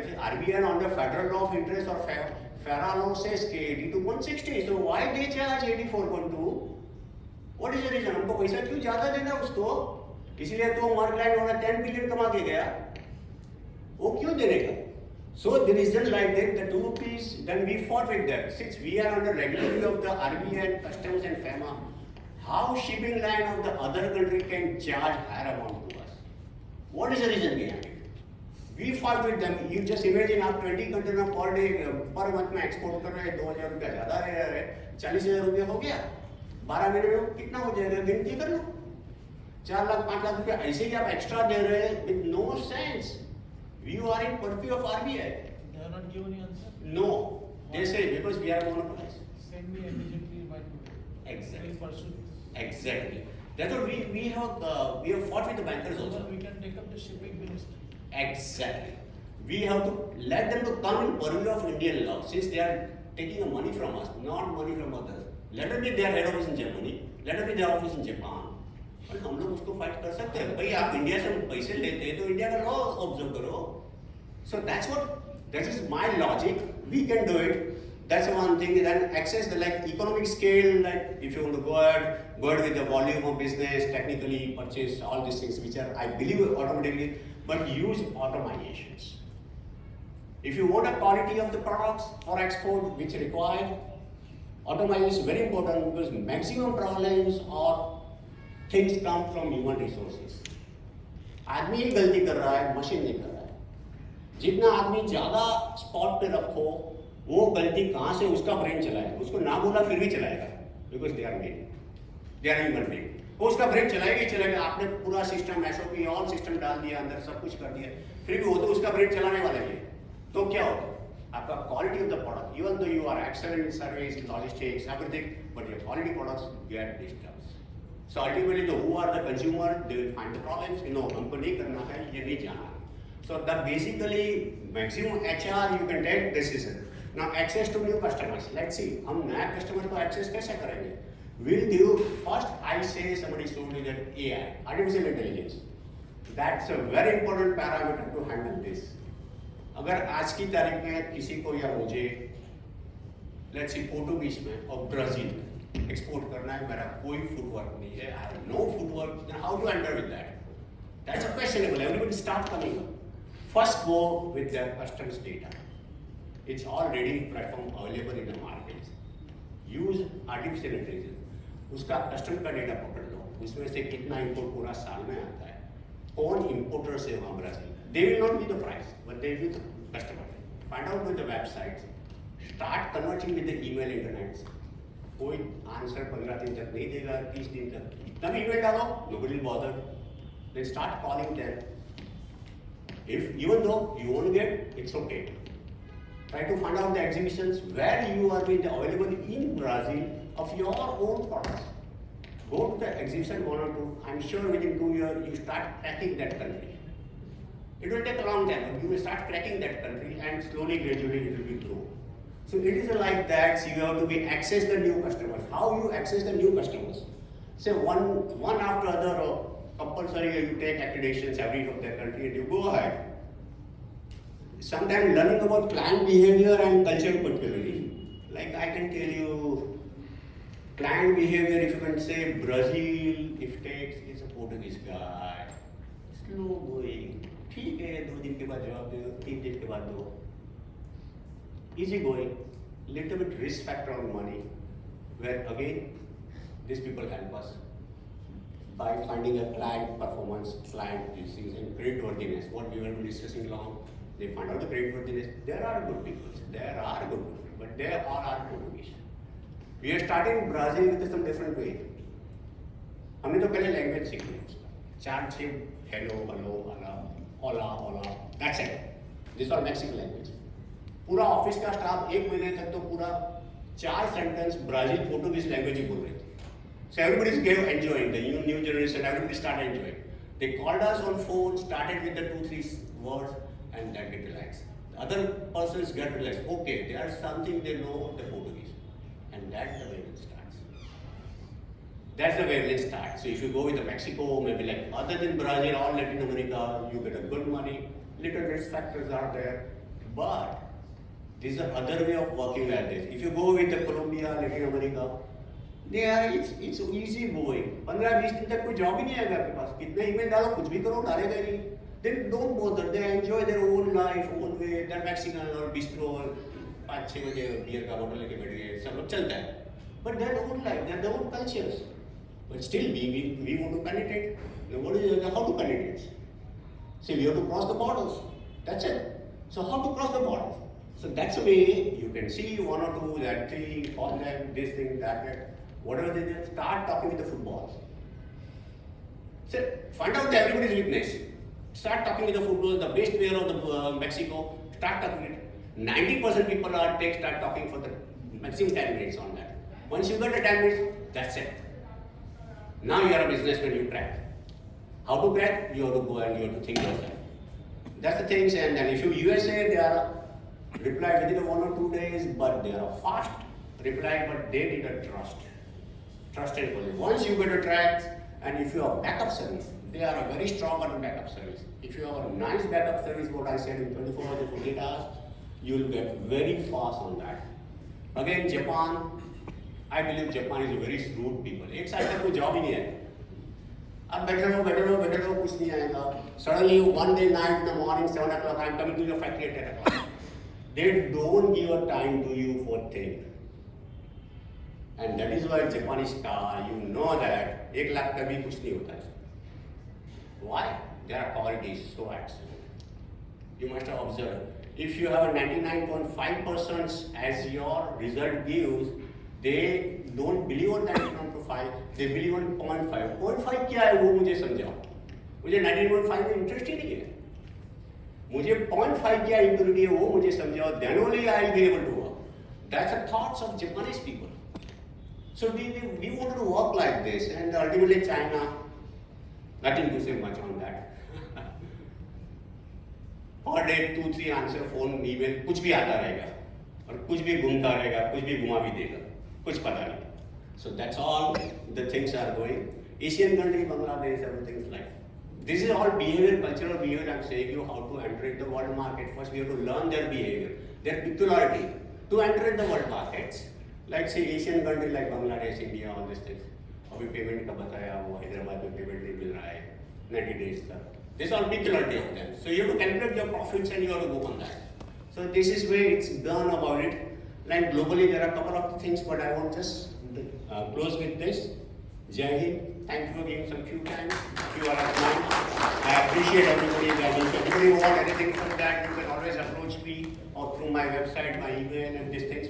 I can introduce, I can read these things, everything all in this platform right now. In fact, last 35 years, I don't only 500 rupees to buy the bicycle also. मेरे पास 500 रुपया भी नहीं था मैं bicycle खरीद चुका हूँ. Today I reach here, maybe whatever the technocrat or maybe whatever you say, I'm a first class graduate. I don't go much on my details, and then there are a lot of things has been available on the website and everything. Fortunately, we got to speed up and fast up my growth is only because another director, my son, also joined with me. Like he's sitting there in Mr. Kushal Patel. He's also there, and then thing has been speed up well, and things are being moved. It's a young generation. है. उसने AI use किया, IT use किया, वो use किया, चल गए, गाड़ी चल गए. Thank you for everybody. Thank you. Now I would like to invite Mr. Dhaval Vikamsi, Head Client Acquisition UB. His topic is Transforming India and leveraging technologies to found enterprise growth. And along with him, later on, Mr. Sagar Shah, Deputy Vice President UB Flow. He is going to talk on unlocking finance with UB. Thank you. Okay, so before I start off about who we are and what we do and what is our platform all about, I have a few questions for you.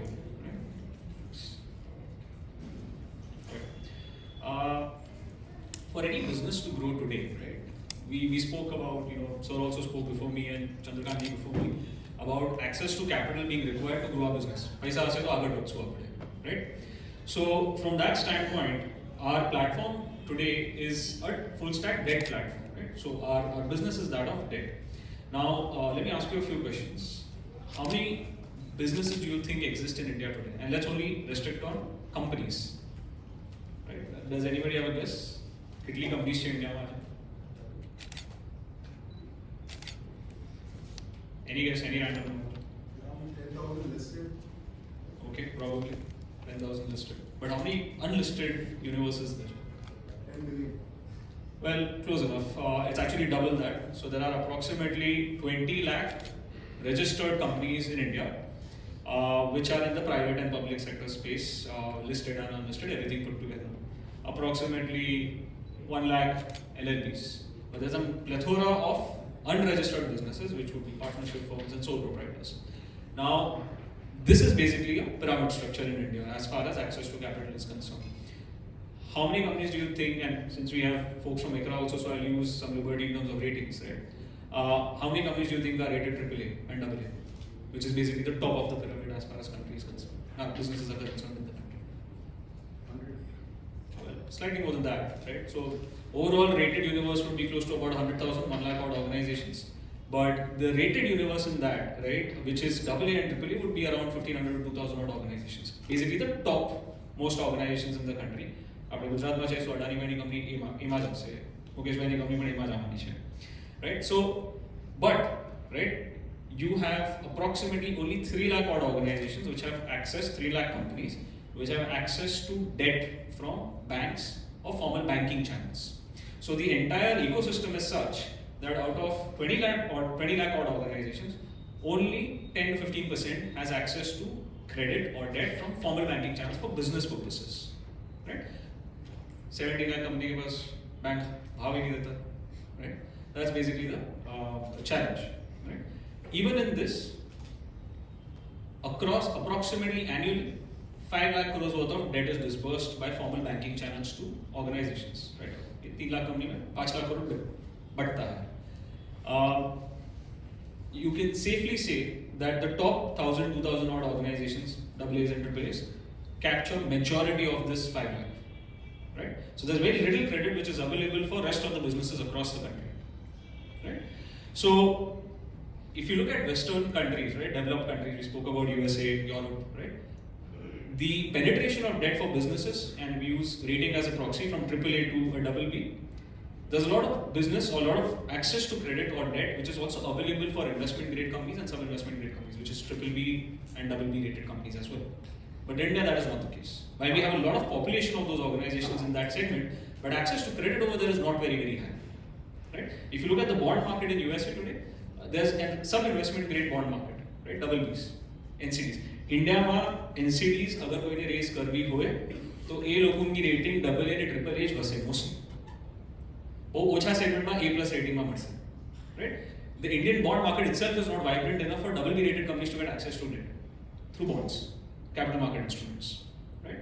So that's basically our entire ecosystem today, right? And that's where we kind of, our view is that if our economy has to grow further, there has to be access to capital, right? And that requires in form of equity as well as debt. Now we come in from the debt standpoint, right? So what are we? We are basically India's unified credit lending platform with access to capital in form of debt. Today, through our debt platform, we've raised about $12 billion or 100,000, 1 lakh crores worth of debt for organizations on our platform today, across more than 25 plus products which cater to organizations in manufacturing, services, even startups to a great extent, right?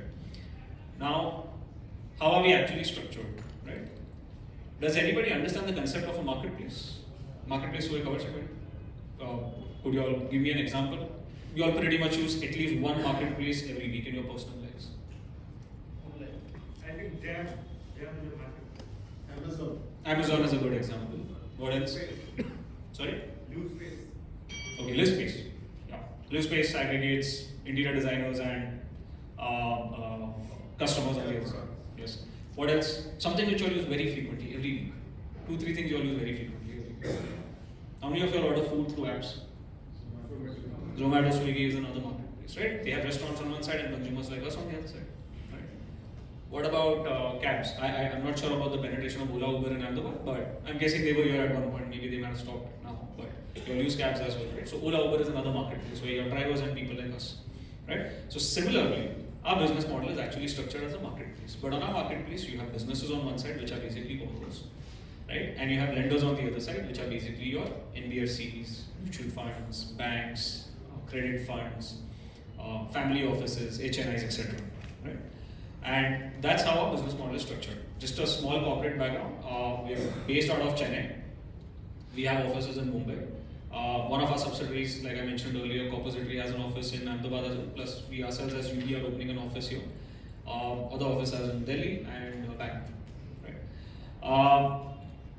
The organization was started by Gaurav Kumar. He was a business head at another NBFC in Chennai called Northern, if you all have heard of that name. And we started sometime around in 2020, in the start of the pandemic. And over the past 2.5 years now, we've done about 1 lakh crores worth of debt raise for our business partners on the borrower side. Let's speak about today for SMEs and MSMEs, what are the challenges in raising debt, right? there is a limited access to lenders today. Everybody knows banks. India mein kaun sabko pata hai. RBI has taken a lot of steps in terms of consolidating the entire banking sector. We don't have multiple SBIs anymore. We have only one. All state banks have consolidated into that. Banks are limited, right? Lenders are limited. That entire ecosystem is very limited. But the catch here is that which is the right lender for me or for your business is something where challenges come in, right? There is high amount of turnaround time for sanctions because every bank's process is very, very different. Well, there are common threads in terms of how credit evaluation happens, your business gets assessed, but process बहुत अलग है सबका, and turnaround time बहुत ज़्यादा है. In fact, each bank's or lender's processes are very unique also to some extent. You do not know where is your sanction stop. You have no visibility on when are you going to get the money, right? But you have business orders waiting to be fulfilled, right? So these are challenges which are there, which organizations face in raising debt in the country today. Businesses which face raising debt in the country today, right? So how do we solve for that through technology, right? So first thing is that you go paperless. Otherwise, a lot of banks अच्छा मुझे ये hard copy भेजो, ये hard copy चाहिए, right? Go paperless. Digitize the entire process only of raising money, right? So you go paperless. You break down the asymmetries of information. What I mean by that is, if your information is sitting on a digital platform, right, the same information is available for access to multiple lenders, right? So instead of you going by one bank to one bank, right, you go to bank A, you go to bank B, you go to bank C, you go to NBFC A, B, C, you get them to come on one place and give them access to information at the same time, right? Not only that, with democratizing the entire information about your business, everybody has same level of access and everybody will understand your business much before they actually come to your, to meet you and decide whether you think, we spoke about credibility and assess credibility of giving money, right? Technology will also help you in identifying the best product for your business as it evolves. Today, people may or may not be aware of plethora of different products that they can use depending on how their business evolves. For example, if you're into exports, there's a solution known as export factoring. If you're an offshore business, your business is abroad, may need money, right? So these are different things. Today you may not have an export focused business, but tomorrow you will, right? And you have zero credibility about your subsidiary, but you need money over there, right? So as your business evolves, technology can help you guide in terms of the right products. The future today, the way we see it is, if your business today is taking a working capital loan or a cash credit facility from a bank, every quarter you have to give some information called a stock statement, right? Most of us have to do that. What happens? You put it out on a print of paper, मेरा receivable इतना है, inventory इतना है, creditors इतना है, 90 days के ऊपर पैसा मिलेगा नहीं, residual का funding होने वाला है, right? वो एक CE के through certification होता है. इसका future ये है कि banks will actually start looking into and hooking up into your ecosystem directly, your accounting systems. If you're using solutions like Tally, you're using solutions like FreshBooks, Zoho, ERP solutions that are there, the future is there because banks want access to data at a real-time basis because they can dynamically reset your limits as and when, depending on how your business scales up. Right? So that's the future that you are headed towards. It is going to get transformational. It is going to digitize the way limits are prescribed to you and your ability to utilize those limits from a working capital standpoint as well. Right? So if you use a technology-driven approach to raise money, your turnaround time gets shortened. Access to information is broken down. Everybody has access to same level of information, right? And your cost of debt gets optimized. Why? Because you have multiple folks looking at your transaction instead of you looking at 1:2, right? You're doing bilateral conversations with one bank alone or one NBFC loan, right?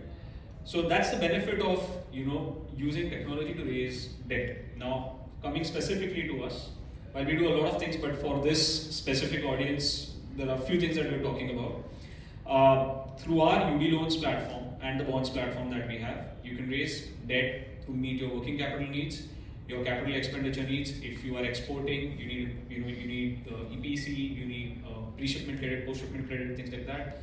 If you are importing, you need access to letters of credit. If you are looking to give guarantees, you need bank guarantees as well. So any product from the perspective of on balance sheet or off balance sheet is available on our platform for any business to raise debt, right? Including solutions which would be non-bank end use restricted. What is non-bank end use? Today you go to a bank बोलेगा पैसा किसके लिए चाहिए? Term loan चाहिए, okay, capital factory setup करने के लिए, right? नहीं तो what do you need money for? Working capital, right? So there is bank end use restriction. Through our platform, you can even raise money for non-bank end use restriction. Take an example. Let's take Sour's example, right? Daffodil Group is looking to set up another factory. They want to expand their business. They're generating a lot of cash. Internal accruals are very high. part of that expansion has to be funded through equity, part of it has to be funded through debt, right? So equity will come in a little bit from there, but banks can't fund, and when I'm saying about expansion, they're looking to buy an asset, right? But they've identified a company which is not doing so well, it's fallen tough times, it's available on a deep discount value, right? And so decides to buy that unit. If he wants to acquire the shares of that company, banks are not going to fund it, because banks can't let you borrow money for investment in securities or shares. However, if you want to do, and if you want to acquire the shares of the company, right, you will need financing which is not, because bank acquisition of shares is not covered by banks. So you can raise debt on our platform for even financing such an acquisition, right, which is non-bank induced financing. Right. Apart from that, project finance, setting up new factories, etc., all of that is possible. Moving along, there are also off-balance sheet solutions which are all supply chain finance focused, which my colleague Sagar will speak about a little bit later. These could be in terms of vendor finance solution which help you expand your margins with vendors by earning a cash discount into an early prepayment, or it can be to grow your business through a network of dealer distributors. It depends, it's not applicable for every manufacturing unit, but the Exos business is all B2B, right? He sells to pharma companies, there's no dealer distributor involved, largely as per my understanding. But you would be in businesses where you're working with a network of dealers, or you're thinking of setting up a dealer network, right, or a distributor network. So you have solutions for that as well, which will allow you to grow your revenue with help of dealer and distributor finance. We spoke about factoring. You are exporting, and you have big customers abroad, right? If someone is exporting to, let's say, a big company called, he's exporting to Coca-Cola, for example, do businesses to a Coca-Cola's entity abroad. Coca-Cola is a AAA rated company, or a AA rated company, very big, right? Now he needs cash flows to come from them early on, but वो लोग बड़ा company है तो निचोड़ेगा सब लोग, right? तो 90 days के बाद पैसा आता ही नहीं, processing ही चालू होता है 90 days के बाद, but you need the money today because you have other cash flow issues. So you have solutions which are factoring, wherein you can actually sell your receivable of Coca-Cola to a factoring agency. They'll give you money upfront for that, right? Other solutions are like sales bill discounting, purchase bill discounting, which can finance your invoices, right? In terms of discounting them early to get access to working capital early.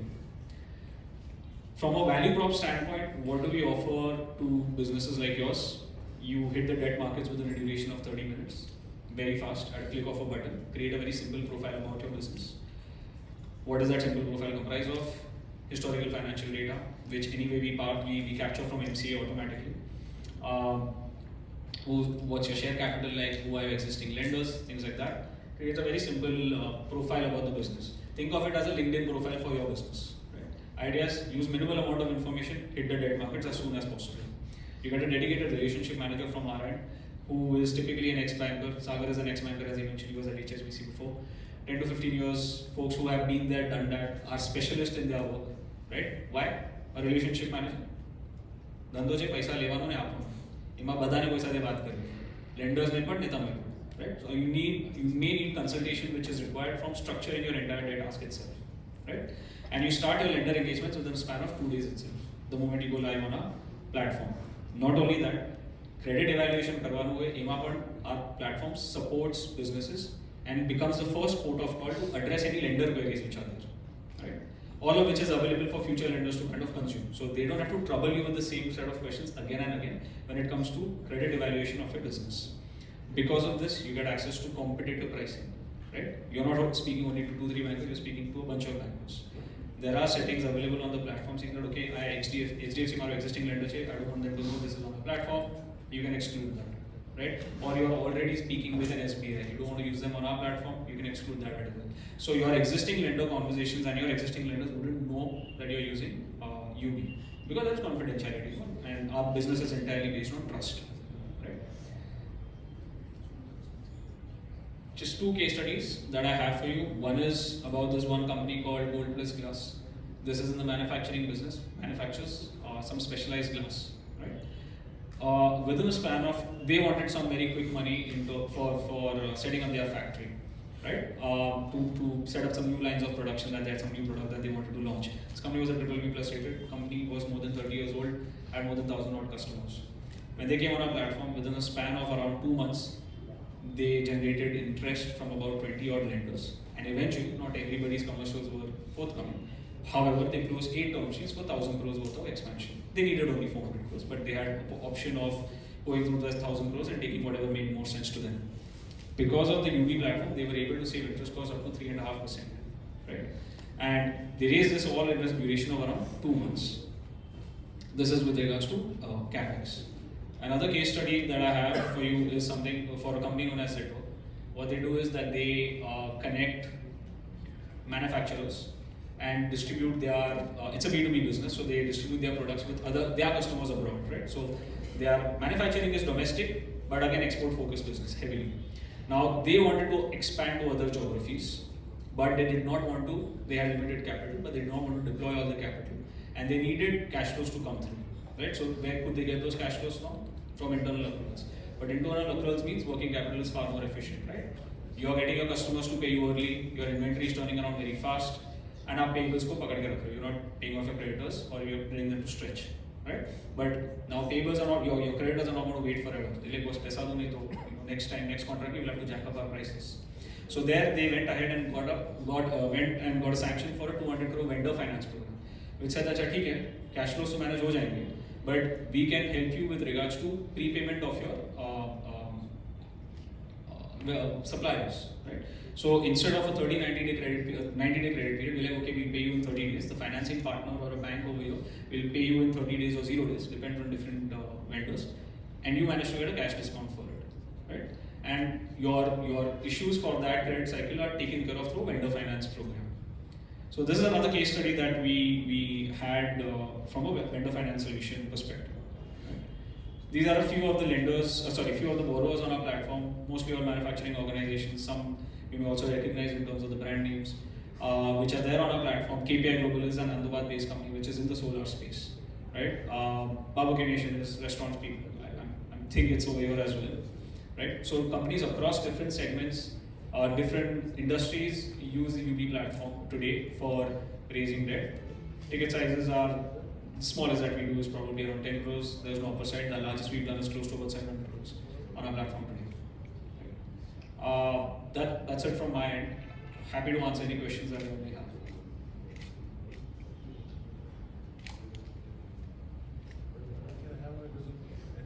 Yeah. The interesting point is about vendor finance, right? So can you just elaborate, let's see, for the vendor finance, see, this is largely a program and the details how you operate. For us, it's very important how it is competent enough compared to the other banks. So that's the important point. Why should we go with you? That's my point.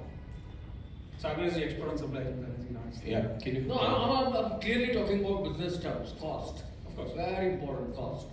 What will be the cost if I do a business with you? If I do a business with someone else, what will be my cost? And for the bill discounting. If it is higher than the bank rate, right? If it is double than the bank rate, means if you talk about the cash discount and etc. Right? If it is 2.5%, 3%, then it's like the other activity. It's not completely the financial activity. So can you just elaborate there? So just to speak about from a cost perspective, Yeah. right? So first thing you have to understand is that current macroeconomic scenario is that of an increasing interest rate. Party जो 3 साल का चल रहा था वो खत्म हो गया. At least from a low interest rate perspective, right? How long does that survive? We don't know, right? None of us can speak about that, whether interest rates going to go up, go down, or repo rate is going to stay where it is. We are in a high interest rate scenario. That's the first thing. But now to give you perspective, right? The cheapest debt, even in the current scenarios that we have done on our platform from a working capital standpoint, is about 7.5% for a BBB plus rated company, right? Investment grade. Okay. There's a range, so I can't generalize it, but just to give you a perspective, the cheaper end will be 7.5%. This is on balance sheet, right? The higher end would be 13%, 14%. Different business models, so you can't really paint everything with the same brush. But that's the kind of broad range that I'm giving. In the best of times, when interest rates were really cheap, right? And when I'm speaking about this is 2021, when our repo was even lower than where it is today. The cheapest that we did for a non-balance sheet solution was approximately 6%, 6.5% for a BBB plus rated company again, right? This even extends to unrated businesses. So rating is not really necessarily a criteria, but on our platform we have rated as well as unrated organizations. From a supply chain finance perspective, Sabi, you want to say? Yeah, you specifically asked on vendor finance. So first, if you can clarify whether you are asking this question as a vendor or you are asking this question as a corporate who wants to do vendor financing for your suppliers. Corporate.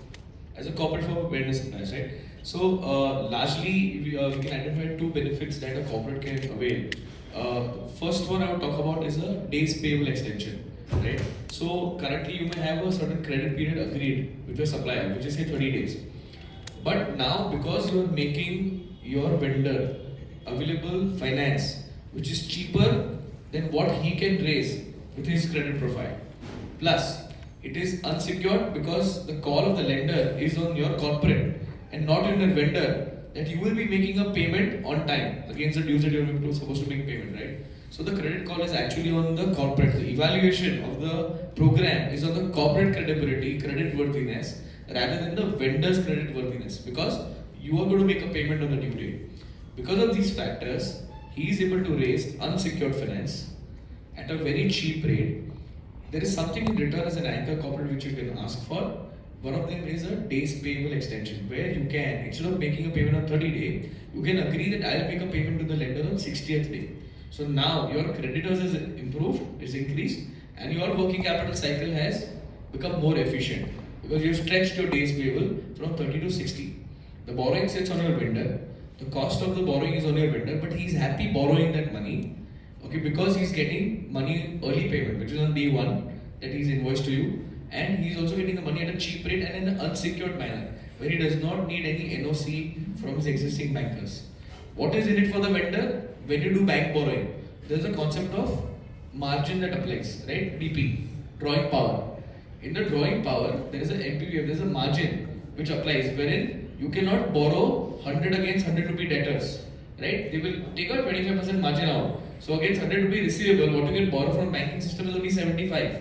But under the vendor finance program, your entire invoice can be funded early. So your vendor is happy because he's getting the entire money upfront. So he's happy becoming a borrower under the program at a cheaper rate and in an unsecured manner. In return, he's offering a higher credit period to you as an anchor corporate. So one is that makes your working capital cycle efficient. Agent 3 દિવસના પૈસા તમારા બચે છે, right? That makes your cost of borrowing lower. Your bank borrowing will go down by that amount. એટલે તમારે efficiency વધી જવાની છે એનાથી. Number 2, like Dhaval said, there is a cash discount which you can avail for an early payment. You might also be offering a cash discount to one of your clients who is making an early payment to you, right? Because liquidity, as we speak, is the blood for the supply chain to keep working. પૈસા ફરતા રહેશે તો આખી supply chain થ્રાઇવ કરશે અને you will, all the entities in the supply chain will be able to grow and thrive and succeed, correct? So liquidity ફરતી રહેશે તો you're bound to take advantage and grow. That's why cash discounts are offered at every level. Your suppliers offer to you also, and you also offer to your buyers, correct? So cash discount can be availed, and that can help improve your margins. With margin improvement, again, two things. One, you have deleveraged your balance sheet because your debt has been pushed onto your vendor. It is not on your balance sheet. You have improved your margin by getting a cash discount, so your purchase cost has gone down, your margin is expanded. In return, longer term benefit, your credit rating is also improved because your financial metrics of your company are also better, right? And as sir rightly pointed out, right, your profit can be made by better sourcing or purchase side. The more frugal you can get over there, that is contributing to your profit. So ત્યાં તમે જે પૈસા બચાવો છો એ તમારો real profit છે, and this is exactly what it serves. So you can either make your working capital cycle efficient by extending your days payable or avail a cash discount and improve your margin. So our BIM model existing છે, industry is working on it, and we have multiple programs live on working on both these models with various companies. I am Ashutosh. I am aware into plastic industry. Typically, I think sir will be agree that 90% of the businesses are now driven by the volumes. You don't have like many margins rather left rather. The best is to get the margins after sourcing. Now, in last 3 years rather the kind of volatility what we are seeing in the petrochemical to blah blah blah, all sort of things, chemicals, petrochemicals everywhere. So there are a lot of uncertainties, but there are a lot of opportunities. So when you the event like COVID happened, the demand drops, the prices drops.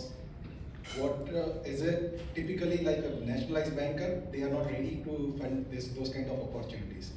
So do we have any specific product rather where we can take the advantage, which can be like transformed into? Yeah, so one of the products as Dhaval mentioned is purchase bill discounting, right? Wherein you are discounting an invoice okay, where you purchase material. So that is an on-balance sheet exposure as a corporate you can take, but that can help you take advantage of that strategic sourcing opportunity wherein you know that material is available right now at a cheaper cost. Okay, so you can avail additional capital and buy that material for yourself so that you are spreading out your purchase cost, right? So that is something that is doable, but that is an on-balance sheet product. It will come on your balance sheet. However, it gives you advantage in lowering your eventual cost of raw material purchases and take advantage and also ensure certainty of the supply, right? Because sometimes the goods also become scarce. And if you have the capital available at that point in time, okay, that is a strategic move you have done where you have locked in your supplies and you know that your supply chain or your production is not going to be impacted. So that is what purchase bill discounting can solve for you. Purchase bill discounting again can be evaluated both on secured, unsecured, depending on your credit profile and the lender's comfort. So you can also go for the unsecured purchase bill discounting, which is actually a big win-win, where you are not even requiring any NOC from your existing bankers. It's an unsecured line which you can utilize when the opportunity is there. Otherwise, you can also let it be, and when the opportunities come, or if it's a seasonal business, that is a line you can draw down on and make more purchases. So purchase bill discounting can solve the problem for you. Sure. Sorry, this is not my subject, but I throw you are being a businessman and industrialist. I can put you in the during the pandemic. My experience share like this. If you have whatever your working capital, maybe 5 crore, 10 crore, maybe 100 crores. Pandemic says like almost all prices go double, so you need a more working capital. True. And second thing, logistic issues are so big because directly, indirectly we are connected to China, maybe locally or maybe direct imports. You need another 100% working capital because whatever your time cycle to import the containers, maybe 21 days or 30 days, it turned to be 60 days, right? So whatever your working capitals, maybe 5 crores, you require 15 crores to smoothen your distance of business, but profit is also large because everybody can't imagine or do it like this. So in that case, UB can help you out by doing all these things, bill discounting, purchasing, or whatever the fluctuations, you can go ahead. Thank you. Exactly, I agree, sir. Most of the traders, rather, in all our polymer industries, they made billions. Like Moxline, what did the same thing, because they had this product and most of the SMEs or most of the manufacturers, they were not aware of this thing. So we paid the price and the traders made these margins. So that was the reason, rather, this kind of products, if it's available to the industry, the people are putting blood and sweat rather every single day on the shop floor. That this makes a lot of sense to us instead of a normal commercial Sarkari bank loan. Correct, absolutely. So, sir, the next 6 months, it's going to be a difficult time, right? So when you are ready with that liquidity available, right, with you, you can actually lock in your supplies for a longer term at a better rate and take advantage and not let only the traders benefit from the margin. You can be a part of that margin. You can share the profit of the margin as well, right? So that's exactly what we saw. We are into renewable energy business and we are developer of projects, right? So major concern for the project is, all the projects that we do are mainly government timeline based, right? Suppose if I give you an example, I have won the bid of 60 megawatt projects just before a week. I will be signing PPA in next month. So from the date of signing of PPA, I will get 12 months to commission the projects. Otherwise, the penalty will be started. Unless and until I get the signed PPA, no lender will look into my file to get the funds, right? After getting the PPA signed, my timeline is started. Minimum 3 months the bankers or lenders will take. After that, the supply chain is around 60 to 90 days.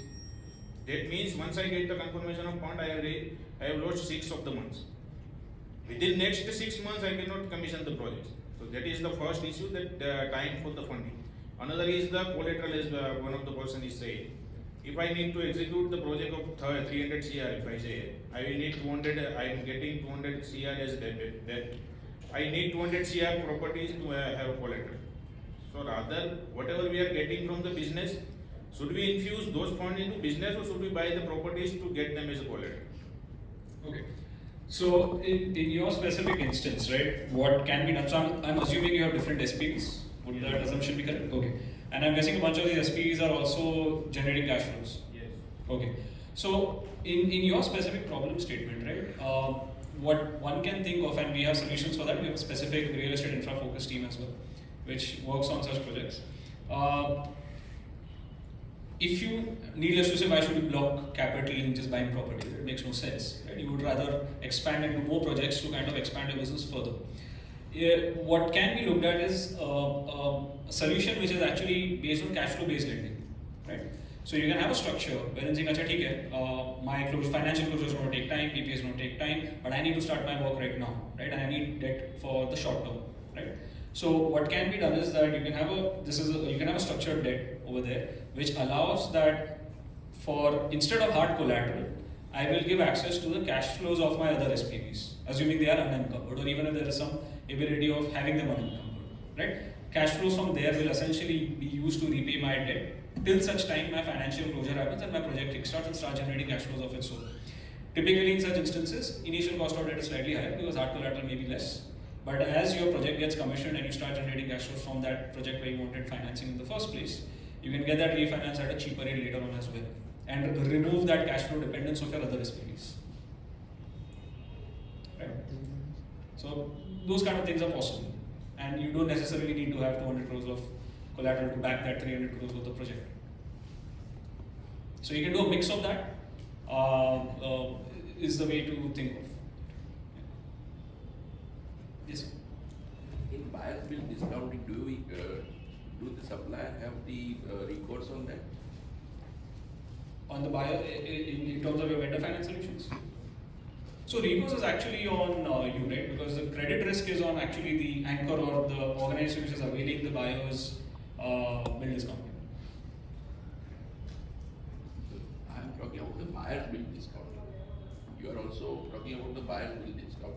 If I have supplied certain materials to, say, for example, L&T, okay, you and they have given us the 120 days, they want to avail the 120 days credit, and you are discounting the bills. Then in that case, the supplier will have the recourse on that if they are not paying on the due date. Or the interest, I can understand that the interest they will bear, but the recourse part. So let's take an example. You're selling to L&T. L&T is a large organization. They will pay you in 120 days, but you need access to that money today. Right? So typically what happens is that in a sales bill discounting facility, first of all, only approved bills will get discounted, right? L&T in this case would have to typically sign a document saying, okay, I will deposit money in this account for the bank. Now for you, it is actually a non-balance sheet solution, which means that recourse is already built in the product, right? So in case L&T does not pay the money on the due date, operational days, because of operational issues which may have 120 days become 130, 150 days sometimes. Right? Those can be factored into the product structure itself, right? But by nature, a sales bill discounting is a non-balance sheet solution for you. Recourse is technically built in the product. So we'll have a recourse. Yeah. So I just kind of take that. Depending on the counterparty that you're dealing with and their credit worthiness, right?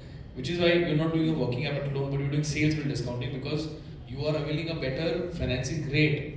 Because you're working with a stronger counterparty who's more likely to pay in time, right? Which is the whole call why you avail for SBD as a product. Now, depending on the counterparties you're working with and their probability of default, here also you can look forward to availing both secured and unsecured. So it can be explored. I'm not saying everybody will get an answer or will get term sheet for an unsecured, but an unsecured can be explored, right? For sales bill discounting also depending on who's a counterparty. So in that case, it will be unsecured for you, as a corporate who's doing SPD. Yeah. Do you cater to partnership firms, and what is the onboarding charge? There's no cost for onboarding on our. We are free. Once the deal is done, do you take charges from us or from the bank? Yeah. So to come on our platform, there's no cost at all, right? Your other question was whether partnership firms. Yes, we do those as well. And third, in terms of our fee structure, it depends on different products, but it's success based, right? If you don't get value, you don't use. Thank you. All right. If you all have any other questions, I have my folks across the room. There's Nisar, which is sitting over there, and Alap and Abhishek in that corner over there. And you can reach out to me and Sagar later on as well. I'll invite Sagar to come and speak about UBFlow, which is our supply chain finance focused solution. Thanks, Noel. And I know we are actually quite late already into the day. content behind. So I'll kind of keep it short because a lot of it has already been discussed or what I was supposed to present. So we are India's largest non-trades supply chain platform. Now trades is a platform which is driven by the government of India, which is largely for MSMEs to receive their money within the timeline of 45 days, wherein they can discount their bills and get the money. But it has its own shortcomings, wherein a vendor finance solution that a UB can provide, can actually improve that, and we can include in that structure not only MSMEs but also non-MSMEs as vendors who supply to you. So I'll get into the details later how we can do those things. But what we offer is quick turnarounds because it's a digital process. Also quicker turnarounds because in one place where you have come for a demand that I want to do a vendor finance, you can access multiple term sheets from various lenders, as Dhaval explained, right? We are a marketplace. So you may want to do a vendor finance program for say 20 crores. You may have 10 lenders who are interested to offer a term sheet to you through my platform, right? Which otherwise would be a time-consuming effort at your end in meeting 10 different bankers at 10 different points in time. Also, the fact that we gather all the information about the corporate and populate it on our platform, these lenders actually access all the information through my platform without disturbing you or using your bandwidth. Sir, ye bata do, financials de do, aapka creditors bata do. All that is available on my platform. So all those lenders are accessing information in a single place without eating into your bandwidth. So it makes the whole process of getting a term sheet, finalizing, sanction becomes very easy and faster. At the same time, it remains competitive because for the same 20 crore pie, you have 10 lenders who want to lend to you, right? So you can actually negotiate basis what you have across various term sheets and get the best out of it. And that's the whole idea or the victory of a marketplace where things become more efficient. The more you use, the more efficient it keeps getting, right? In fact, on supply chain, I have one program which is like almost scaled to 500 crores today, right? There are 3 different lenders who have come into the program, and each time a new lender came, he offered double the size of the limit and lowered the pricing. So it's an ongoing basis, it's a discovery journey where you keep getting better and more efficient because it's a marketplace, right? So that's one of the things. End-to-end digital journey, needless to say. It can strengthen both your upstream and downstream, so we can have solutions on both your purchase side as well as your sales side. Okay, we can do a vendor financing or a purchase bill discounting on a purchase side, and on the sales side we can have a dealer, buyer, distributor financing, or at the same time a sales bill discounting. And depending on the kind of counterparties that you're dealing with, the structure can be formulated. Then obviously top line and bottom line improvements I can talk about very clearly on the sales side. If you're running a program for your buyers, you are putting more capital in their hands to buy more of your product, right? And if you are competing in a place where there are multiple players and you're in a commodity business, obviously the one that is going to give more facility or ability to the buyer to purchase is going to win and have a better market share. So providing a buyer finance, a dealer or a channel finance facility is going to not only win you loyalty but also more business. This is how you can improve your top line. Bottom line, on the purchase side, as Sir said, that actually converts to profit. If your sourcing is frugal, if you do it strategically, and you can benefit from doing vendor financing by improving your working capital cycle or avail cash discounts, obviously you are improving your margins, which is bottom line. So both these structures, serve a different end goal, and they are achievable by doing both on the sales side as well as purchase side. It strengthens your balance sheet, reduces costs. Needless to say, as we spoke, right? How does it strengthen balance sheet? Because in both the purchase side and the sales side, when you do a vendor financing, you as a corporate are not borrowing. Your supplier is the borrower. So you have deleveraged your balance sheet, right? At the same time, what otherwise you would have given, availed of a credit period or borrowed money from the banking system to make a payment to your vendor on your balance sheet. Now what you have done, your vendor has become the borrower under vendor finance program, right? So your balance sheet is deleveraged. So your balance sheet is improved. Your leverage ratios have improved because you have reduced the balance sheet debt, right? Which is very, very important. So it's an off-balance sheet product. In most cases, it is also unsecured and with a non-recourse, okay, on the anchor corporate, because the worthiness of the anchor corporate is far better than a supplier who may be a smaller MSME, a micro player, a smaller player, a partnership, an LLP, or a individual proprietor doing small-time business, or could just be a trader who is supplying material to you. So he can benefit through your credit strength, and at the same time you can benefit by improving your margin by availing a cash discount or improving your working capital cycle by extending your days payable. So that is something you can do. So this is how it works. What does UB Flow do, and what is the basis, the reality? Sir said, gave a very good example of KFC. Every consumer is not the same. The type of the consumer is different, his preference is different, correct? His size is different, his credit worthiness is different, the way he's structured is very different. So the credit worthiness and the risk point at which each buyer comes into a program, okay, is very different. So our rate or a pricing that is offered to a AAA rated customer cannot be offered to a unrated or a BB customer, right? So there is a different price for a different risk.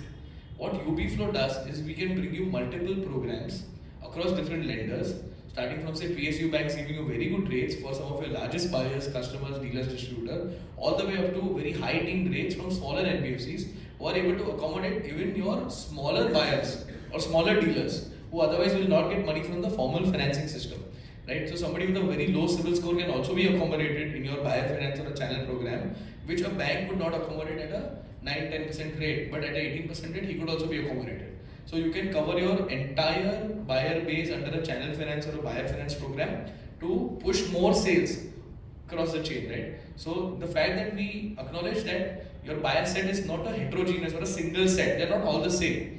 It's not homogeneous, it's heterogeneous, right? They're all different. So providing different programs at different price points, having lenders at different risk points, at different price points, is something which differentiates what we do compared to dealing with a single lender who can only cover a part of your sales.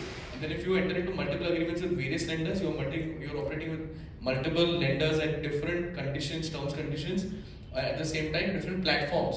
You're in a single platform, you're able to scale. Like I give you an example of one of the programs I have. We started with 50 crores. In 12 months, we are at 550 crores today. And as we speak, another 250 crores is being underwritten, okay, on that particular program. So we have gone from 50 to 800. So it is given scale. It is covering different price points and different kind of buyers of it. And this is the power that UB Flow can offer, right? This is the main advantage. On our vendor finance programs, what are the benefits that we can talk about? Strategic sourcing, as we've already discussed.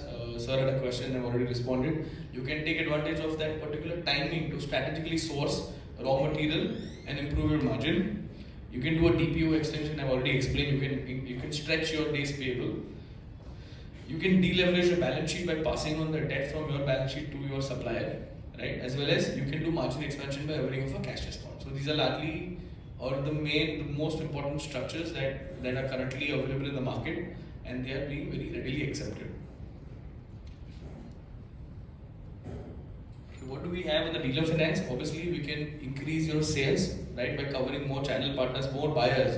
The more capital you provide in their hand, they are likely to purchase more from you. You can increase the loyalty of those, right, and improve your market share.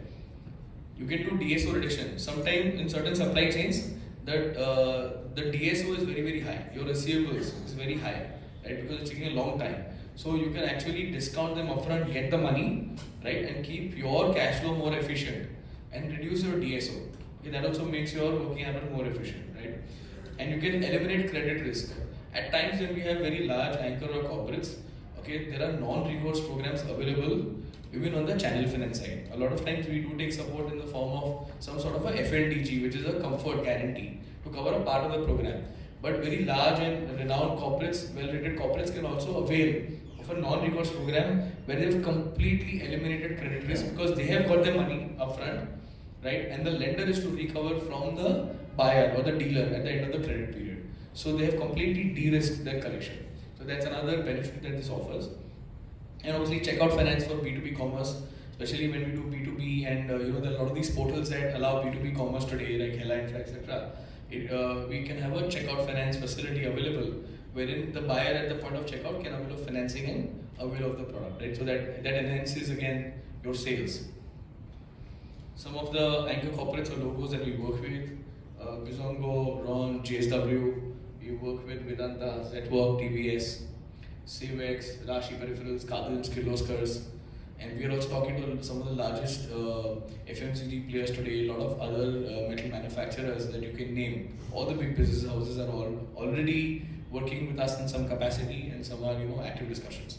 So whether you are a vendor or you are a buyer or you are an anchor corporate, the corporate who is availing a program for their supply chain, Okay, everyone benefits from participating under the program, right? If you're a vendor, you're getting unsecured credit, you're getting upfront money, correct?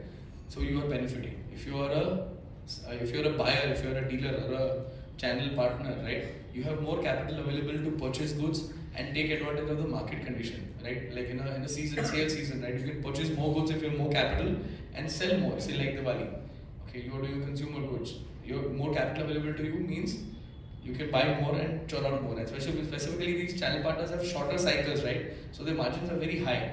So they do not mind participating in these programs and use that particular capital to do more sales. So for them it is also sales growth.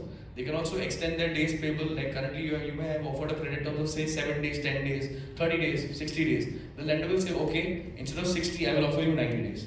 So now he's also getting an extended credit period, okay, at a good financing rate. And there also, limits are available unsecured up to a certain extent, beyond which they may ask for some financial information, or beyond which they may ask for some security. But up to a certain extent, that can be also had unsecured, right? So say up to 2 crores, 3 crores under a program, your channel partner or your buyer can take unsecured facility, which is not available to him otherwise. If he's a trader, he's a very poorly rated credit worthiness generally. But under this program, that is also available to him कि 2 crore तक तो कोई security देना ही नहीं है and still purchase more. Yeah. So these are largely the benefits. Dhaval has already explained how the onboarding works. We onboard, we create a program, we create a profile, and then we start getting term sheets, we negotiate, close, and we start work. I think that's to keep it short. Thank you everybody. Thanks for being patient, listening to us. Yeah. Any questions? Okay. Excuse me. I have a question for you. Does MSME have any kind of leverage when it comes to NCLT process?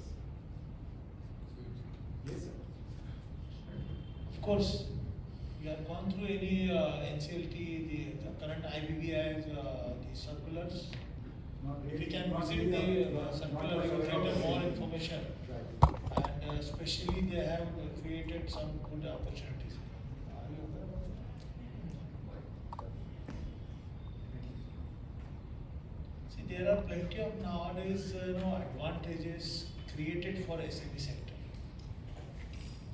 If you can visit that IBBI website, you will get a more idea. One NCLT also. Those companies are facing to get trade distributors. They should also send more information to our chamber.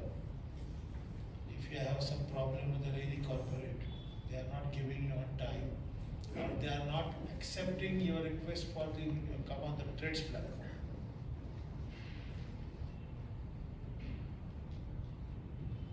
Okay, I will share my experience since we are talking about the supply chain and bill discounting.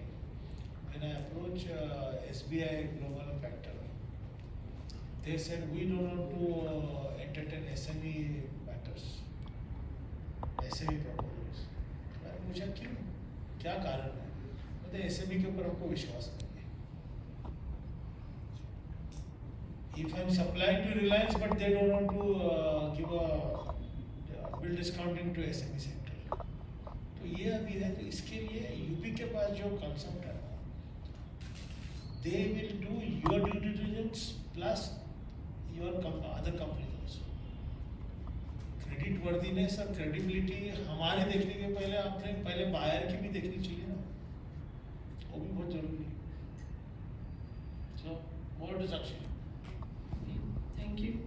Now I would like to invite Mr. Dhaval Vikamsi, Head Client Acquisition UB, to present a token of appreciations to the speaker. First, I would like to invite Mr. Sanket Thakkar, Assistant Vice President from ICRA. Mr. Jitendra Patel, President Daffodil Group. Mr. Chandrakant Salunke, President SMA Chamber of India. Now I would like to invite Mr. Chandrakant Salunke for closing remark. Friends, thank you very much for your valuable time for today's event. Special thanks to speakers. This is very enlightening and very useful information shared by them. And I'm sure that this will be useful for your day-to-day activities, day-to-day benefit. I would like to announce, I don't know, we have now the Pride of Gujarat Awards coming up in next 2 months. And also we are now going to present India SME Excellence Awards. Those are interested to apply, they can send the request on the director@smechamber.com. So they will provide your application nomination form. Also, those companies are looking for export promotion or they are struggling for export promotion, they can approach us. Okay, so I will give some time for fill up the form, then we can have a networking lunch together. Before we join our networking lunch, we are showing a small video of UB. I don't come from finance background, so we need somebody who can help us translate that.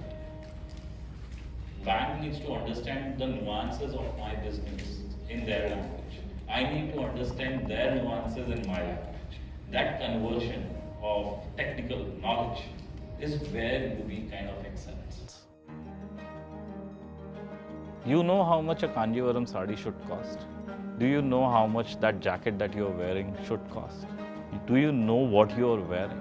What is the fiber mix in it? That is the challenge that Resha Mandi set out to solve for.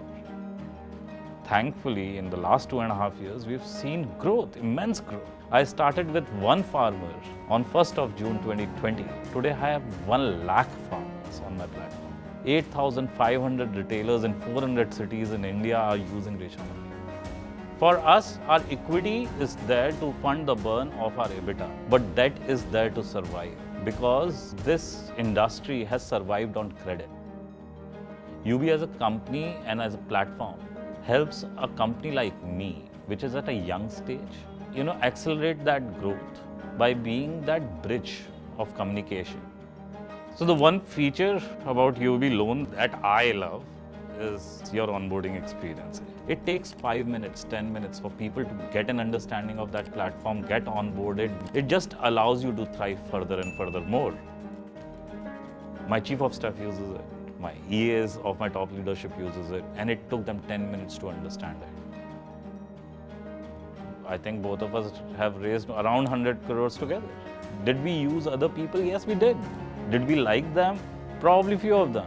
But did we really love our relationship with UB? Yes. That is where UB excels. They know this. You've done this. Tu jahan jahan chalega mera saya saath.